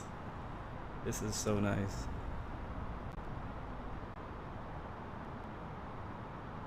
Yeah, I'm just gonna watch and make sure this thing is following. Yeah, so it says right here the constraint is 8,200, so it is actually following that. Right now I have my altitude set to 5,000, so it should continue to VNAV profile us down to 5,000. Won't be to 5,000 till we get over here. And it's doing a really good job so far of flying the actual correct RNAV.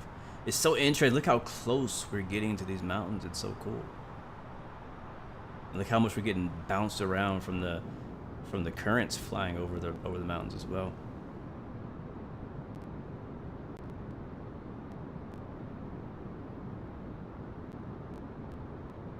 Yeah, it's bumpy. So what happens when you fly close to the mountains? You get into all those up drafts and down drafts.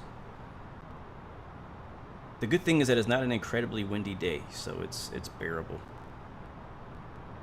All right, now we can do flaps 1. Right now I'm at 220 knots indicated.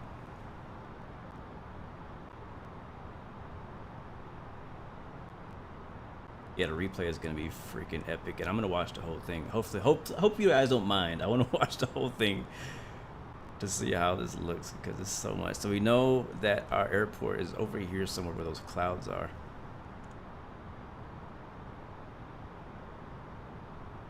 The cool thing too is the fact that I'm able to fly this with live weather, and I didn't have to change it to a preset weather because the weather was so bad. Which is what I thought I was going to have to do today. Again, autopilot's still on. I'm just letting it do its thing and kind of watching it, make sure it doesn't fly us to a mountain. And the cool thing is you can actually see the approach here on the MFD. You see where the mountains get higher and where our flight plan goes right through them. That's so dope. You see 5,500 at Mach, but we're going to try to probably fly it from this waypoint here.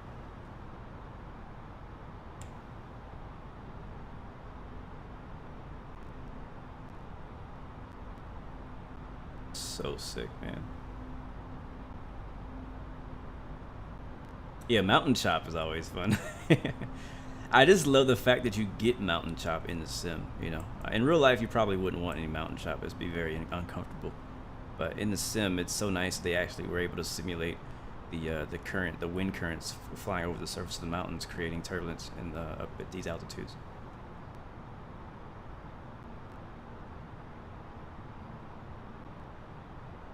All right, make sure my sound is up. Yep, it is. All right, we are, if I zoom out a little bit, we're actually, let's say, 5, 10, 15, 18 miles out. Queenstown International Traffic, New Zealand 116 is 15 miles out, inbound for runway 05, Queenstown traffic. Yeah, it's a long approach. We're down to, it looks like 190 knots right now, but I'm not managing my own speed. That's just the autopilot doing its own thing.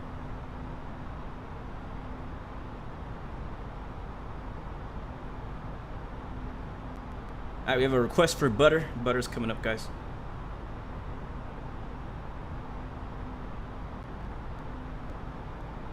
Look how close we get to these mountains. That is so, like, you really can't, like, it looks great, to be honest. Like, this looks amazing, right? But this does not, this doesn't do justice for how this would look in real life. And even in VR, if you were to fly this exact approach in VR, you would actually kind of better understand how big these mountains are around you. This right here on our left, that is a 6,000 foot mountain. Let me see, how high are we? Yes. Yeah, 6,000 foot mountain on our left. That's how massive that mountain is. On the left side, I believe we have this one is 6,000 over here. And on the right, it says this is 5,000. There's a 6,000 behind it. So these mountains are freaking high, man. They are up there. I'm gonna lower this to 3,000 now. And now we do have visual of the airport. It's right over there. I'm gonna try to avoid this foggy cloud section that's down here, right over the top of the river. Rafael Campos, hello, my friend from Brazil. Bom dia. Good to see you, my man. Muito obrigado for coming out.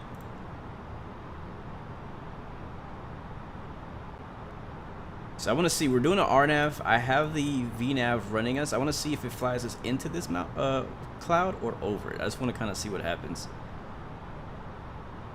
But right now we're looking pretty good, pretty stable. We're still 12 miles out.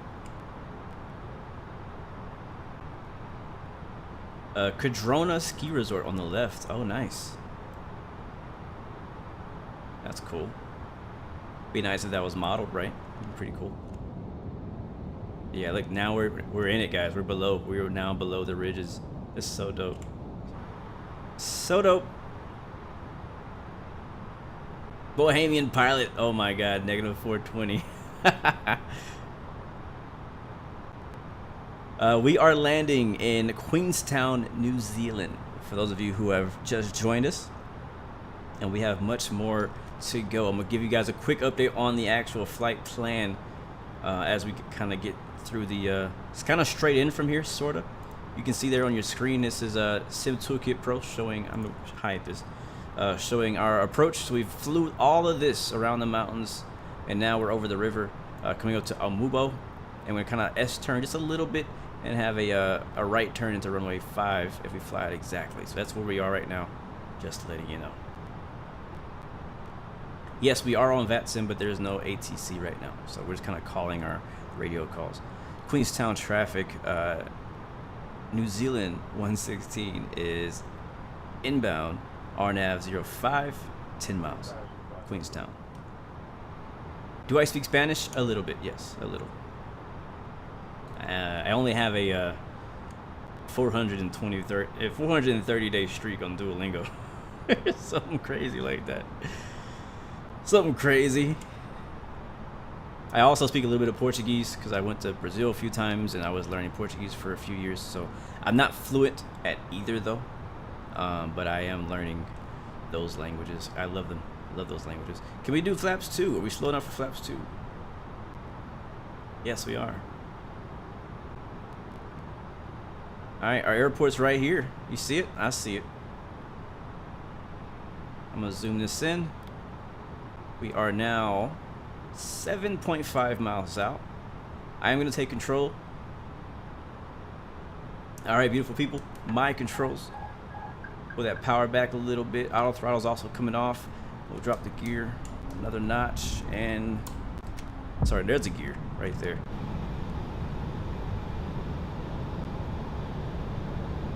Nice. Such a sick approach, man. It's about to go down. Here we come. Another notch of flaps. We're gonna arc it in here just a little bit. Runway's right there, kind of at an angle. Weather looks nice. We are a little fast. I'm gonna bring in some spoilers because I can. And we'll put the auto brake to low.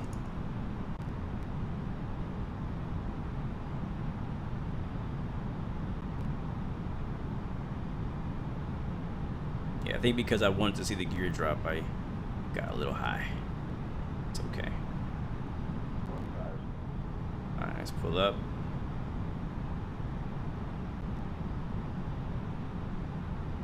And get rid of spoilers. Alright guys, we're landing. Here we go. This will be fun. I love approaches that are not just straight in. I do.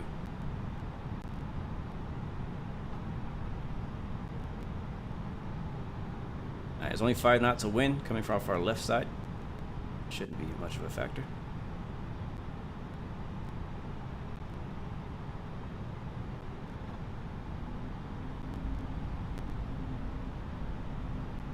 Yeah, we have a direct crosswind actually. A little bit of frame drops here. That's okay. Nothing we can't manage. Oh, we're coming in nice. Nice and hot, baby. Oh boy, too much. Too much. Too much. Ah, going around. Too much. Too much. Too much. I started giving it too much joystick, man, on that very end. I had it though. It wasn't bad. We were definitely too fast. but I had it for a second, so we're gonna try that again. I'm gonna fly the actual go around, so it'll be straight out, and we get a left turn around this mountain here, and that mountain. That was close. All right, flaps are up. We're cleaned up. Gear up. Wow, wow, wow! I almost screwed that up real bad. Yeah, it was like a last minute go around. I was like, yeah, this is not gonna work. It got real sketchy when we got down real low. I don't know what altitude the go around says for.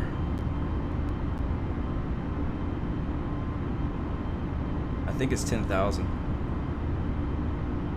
Yeah, I believe it's 10,000. Alright, so here's that mountain I was talking about off our left side.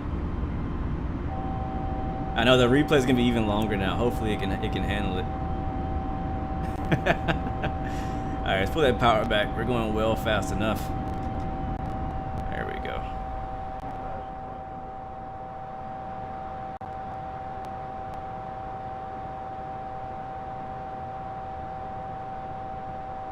Alright, so technically we really could land on the crossing runway, but we're a little too big for that runway.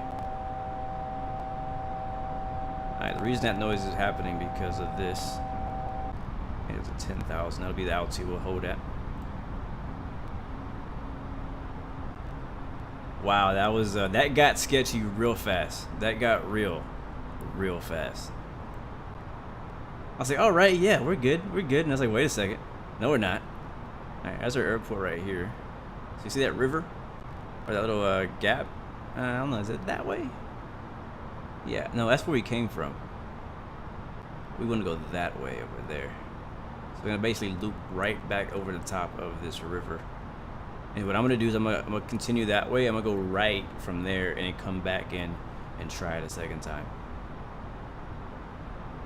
T-Mac, you have to go around too? Maybe it's not as easy as it looks. 'Cause it looked really easy at first. I was like, ah, I got this, man. This is gonna be a piece of cake. Yeah, I need to go in slower. That's basically the takeaway from that last approach. We came in too fast. Well, first we came in too high, and then 2 we came in too fast. So those are 2 big no's when it comes to landing a plane. Just don't come in too fast. Don't come in too fast. Too low. Alright, so here's Queenstown again. We'll overfly it.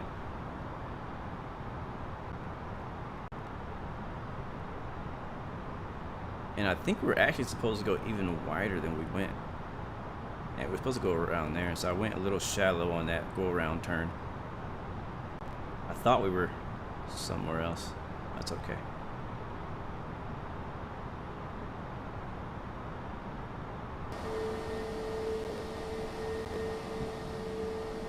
Yeah, very deceptive approach. You see that cloud is now moving out of the way.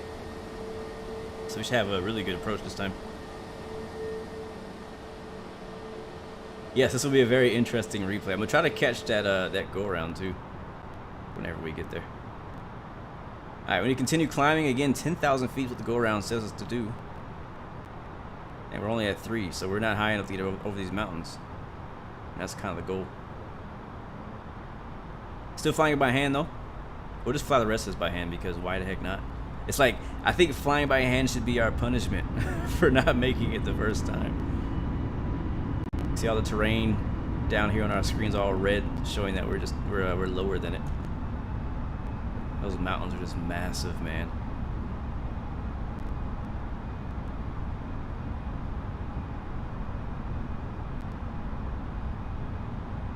This is actually the first time I've like legitly flown the go around procedure. Usually I'm like, screw it, right, left traffic. But today I'm like, you know what, we'll do it. We'll see if we can do it. Yeah, well, I could have smashed it down if I wanted to, but I was like, you know what, nah, I'm gonna really try to do this the right way. This approach is too nice, so just kind of wing it, you know what I mean? Alright, we're losing some frames for some reason.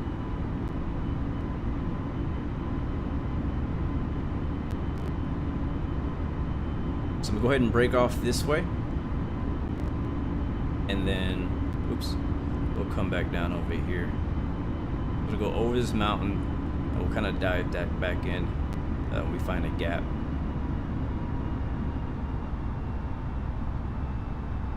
Got 7,000 now. Now we're familiar with the mountains, the range, how high they are. Again, 6,000 over here, 5,000 over here, 5,000. I think 6,000. No, yeah, 6,000 on the other side.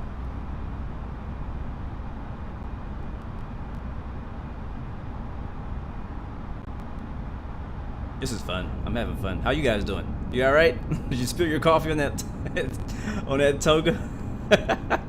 Everybody's quiet, like they're like worried for their life. Like, oh no, this pilot can do it. Wow, look at that. As soon as we get over the mountains, we're getting that bump.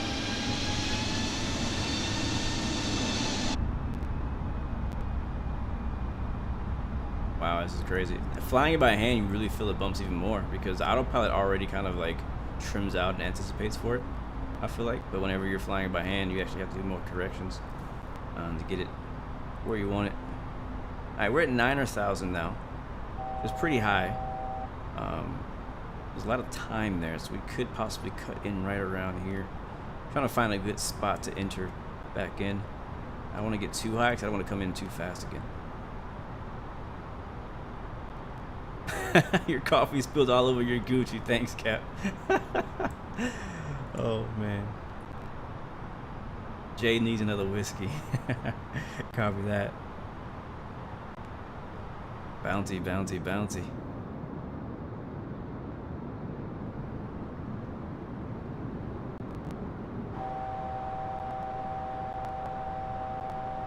Alright, we're 1,000 below 10,000. That's what that horn is. Turn it off. Alright, this time is for real. Philippa, what's up, man? Welcome to the stream. I'm from America. Texas, to be exact.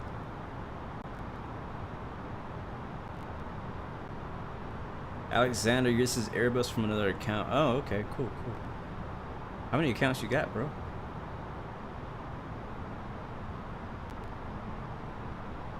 I know, I should have used Pack X. I should. I need to update it. I need to update that thing. Oh man, it's bumpy. It's bumpy up here, guys. Over these mountains, these mountain chop. Alright, we're gonna turn in now. Let's make sure I keep our speed down though.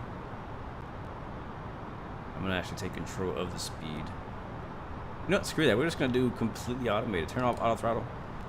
I want full control of this approach.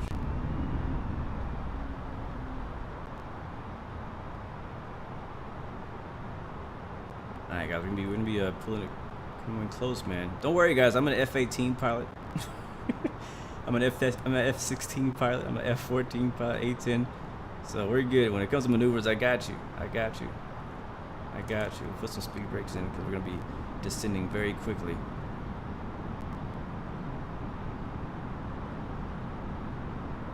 I think who was that guessed 400? Whenever I was about to touch down, I thought of him. I was like, how do you freaking know? I was like, that freaking guy. Sink rate. Sink rate. There's our gap right there. Pull up, don't sink. Pull up, don't sink.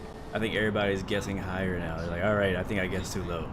Maybe he's gonna pull something a bit higher, 600. My goal is around 120, 116. That's my goal.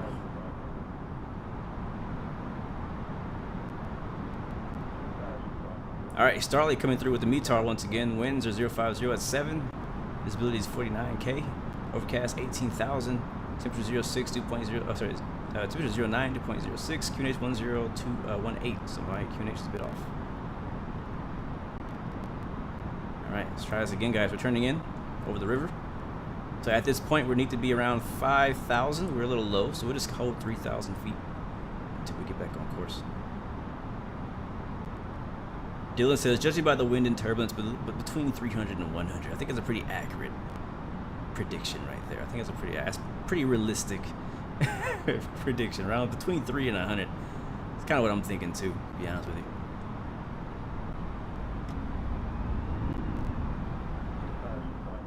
$300 is not that bad. Not as bad as you gotta make it sound. Alright, I want to hold this altitude. Yes, runway is short too. Let's all remember that as well. So I can't come in. That's why I went around honestly in the first place. Like, yo, this runway is short. I'm high. I'm fast. This is all a scenario for bad things to happen. All right, we're not slow enough yet for flaps, so I'm getting slowed down right now. We know where the airport is. We know it's going to be to the left of this mountain and at an angle. Plus, there's going to be a wind coming from the left to right. So it's going to be a crosswind. It's only 5 knots, but it's a very effective 5 knots. I'll tell you that much. All right, speed brakes are going away. Flaps are coming down. You shut up. We'll arm those speed brakes as well. That beep's going to go away here in just a second. I'm not too fast. You're too fast. There you go.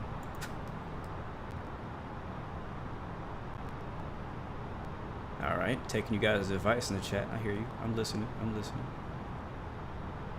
I'm listening.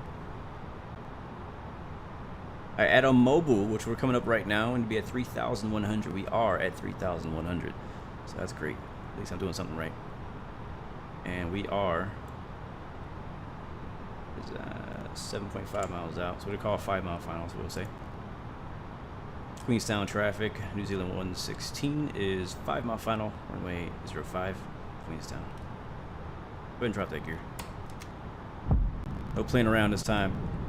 Auto brake, we're set to medium just in case things get a little sketchy. Let's go start rolling in now to the left. Start bringing that speed down. We can go one more notch of flaps. Alright guys, stereo cockpit, let's do it. I'm trying to hug the left side a little bit more, give us a bit more time to arc in.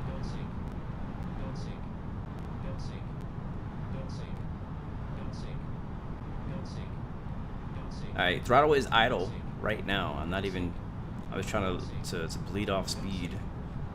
And we should be slow enough for another notch. There's another notch coming down. Gear's already down and indicating 3 green, 3 arrows. Alright, that last notch of flaps really brings, really brings the speed back. Alright, here it is. There's 140 knots or so. Don't need much power. Just want to keep it in the air. Airport elevation is 1100.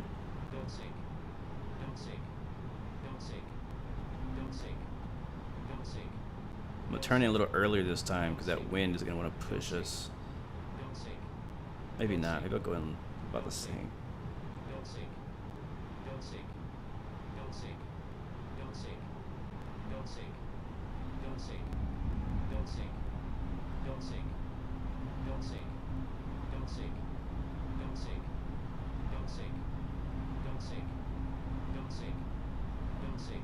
Alright, let's try not to over adjust this time. I over adjusted last time. That's what screwed us up.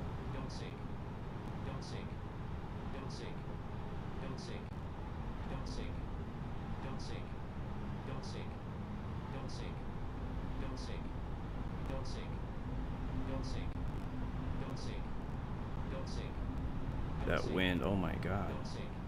It shifted, it was going the other way for a second.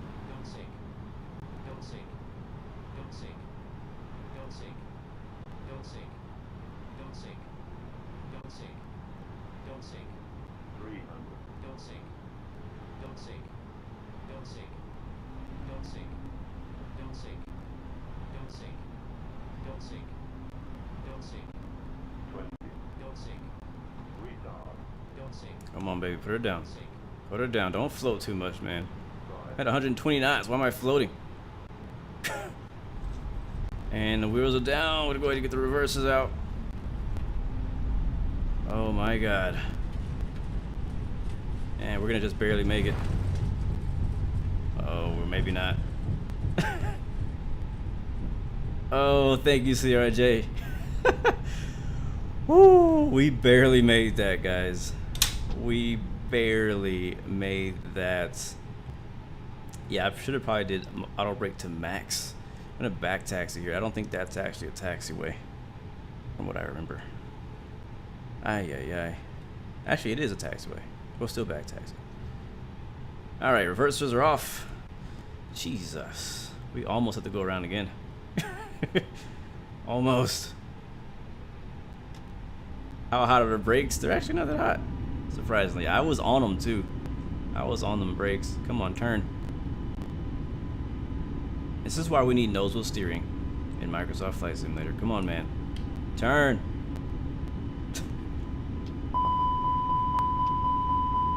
I'm trying to use the toe brakes. Alright, we're gonna go in the grass. Screw it. There we go. We got it. We got it. We got it. We got it. Whew. There we go. Alright, shut up. Shut up. Once that beeping starts, you cannot stop it. I'm gonna get off the runway because we do have a plane landing. It's probably T-Mac. Taxi skills on point, guys. You know what it is. This taxiway is way too small for us.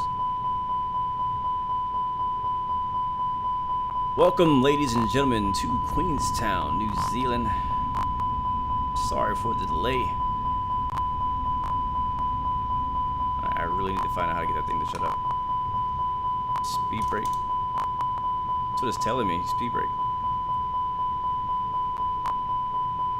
I don't know. I don't know what it's yelling about. Let's go outside. I need to retract the spoilers and flaps 1. Press takeoff config to turn it off. Alright, thank you, Oscar. I'll try that here in a second. We got somebody land. Let's go watch him land real quick. He's looking nice. He's looking good.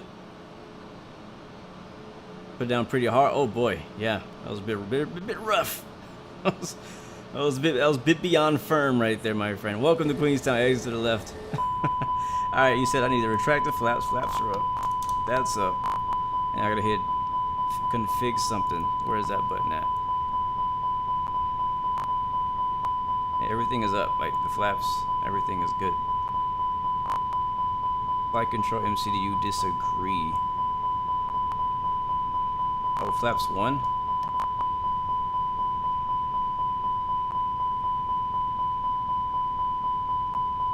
I don't know. I don't know, guys. I don't know where that button is. We're just gonna taxi on the outside because I don't know how to do it.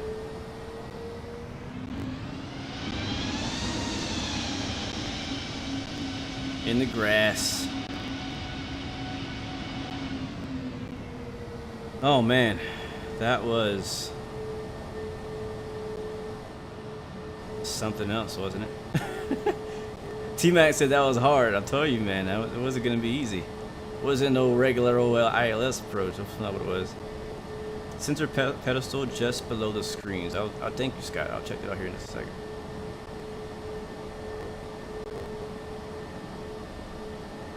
Man, my frames are not liking this area. Wow, I'm getting like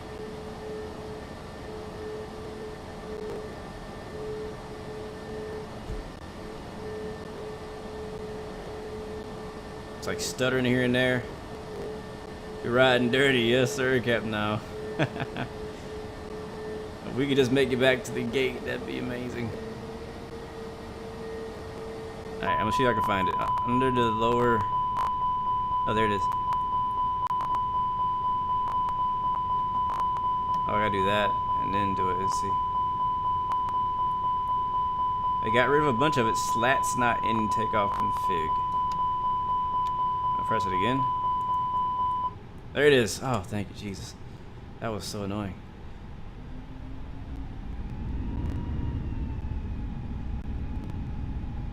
Volcom says it'll go away if you go toga with the throttles and then back to idle. It's a bug and that resolved it for you today. Alright, thank you. Yeah, it's happened to me before. I never knew why. But the last time it happened to me, I actually deserved it to happen to me. Let's just go straight. On my chart, it shows that I could go straight here, but in the sim, there is no taxiway here. So we're going to go where the chart says there's a taxiway. It's supposed to be a taxiway right here. Whoever made this airport. Just, you know, we're already riding dirty. We might as well go through the grass. Oh, look at the dirt. I don't remember that. Wait, how long have we had dirt and grass kicking up? That's freaking dope. I'm sorry. That's my first time seeing that. I don't think that's been around very long, right? Right? Am I tripping? Have we always had dirt kicking up like that? That's pretty cool. Taxing at A32NX on the GA taxiway. There is no other taxiway. We would have had to basically back taxi it if we didn't do that. All right, guys. Well, anyways, we are here in Queenstown. We made it. We survived. We didn't hit any mountains on the way. We almost did, but we did pretty good. Now, for the part I've been waiting for, that is the replay of that approach. Starley says that back taxiing is a normal procedure here for airliners. Good to know. I'll remember that for next time, bro. I was wondering, like, why is this taxiway tiny? Like, why is it miniature? All right, let's get off of VATSIM. Our friend has already landed. Our landing rate was a 120 FPM or FPS. So let me know if you got close to that or who won. You guys were guessing 400s. So to get a 120 after all that we've been through, I'll take it. I'll take it. I'll take it. So I'm just gonna disconnect from my third-party programs so that we can go back and watch our replay.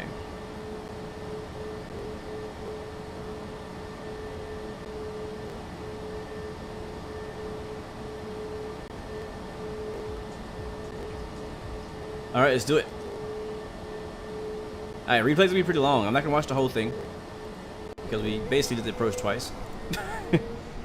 But all right, where is this? Oh yeah, this is when we were on like a left downwind. Airport was back there. So I'm gonna fast forward. So I'll go around.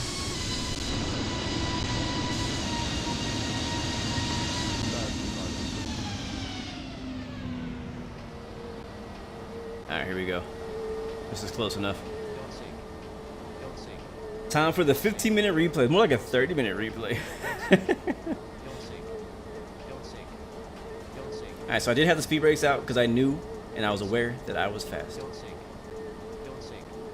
I was kind of hoping to get those speed brakes out to help get some speed down in the last minute.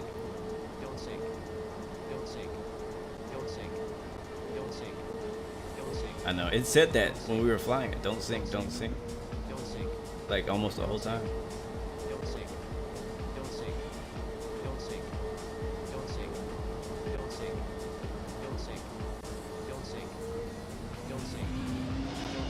Thanks for flying again with me today, man. T-Mac, appreciate that, bro. Hopefully you enjoyed it. Am I gonna buy Iberia for ETS2? When does that come out? Alright, here we go. So look at all the wing rock. We're like, no, that's not gonna work. Right around here, I was like, yeah, we're going. We're not gonna make it.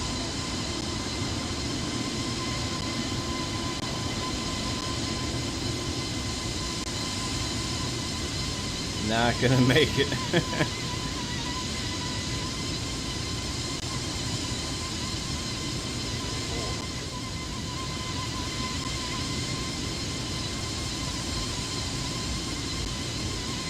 And the gear up. Yeah, big float that time around. Alright, so now let's fast forward to the actual successful landing.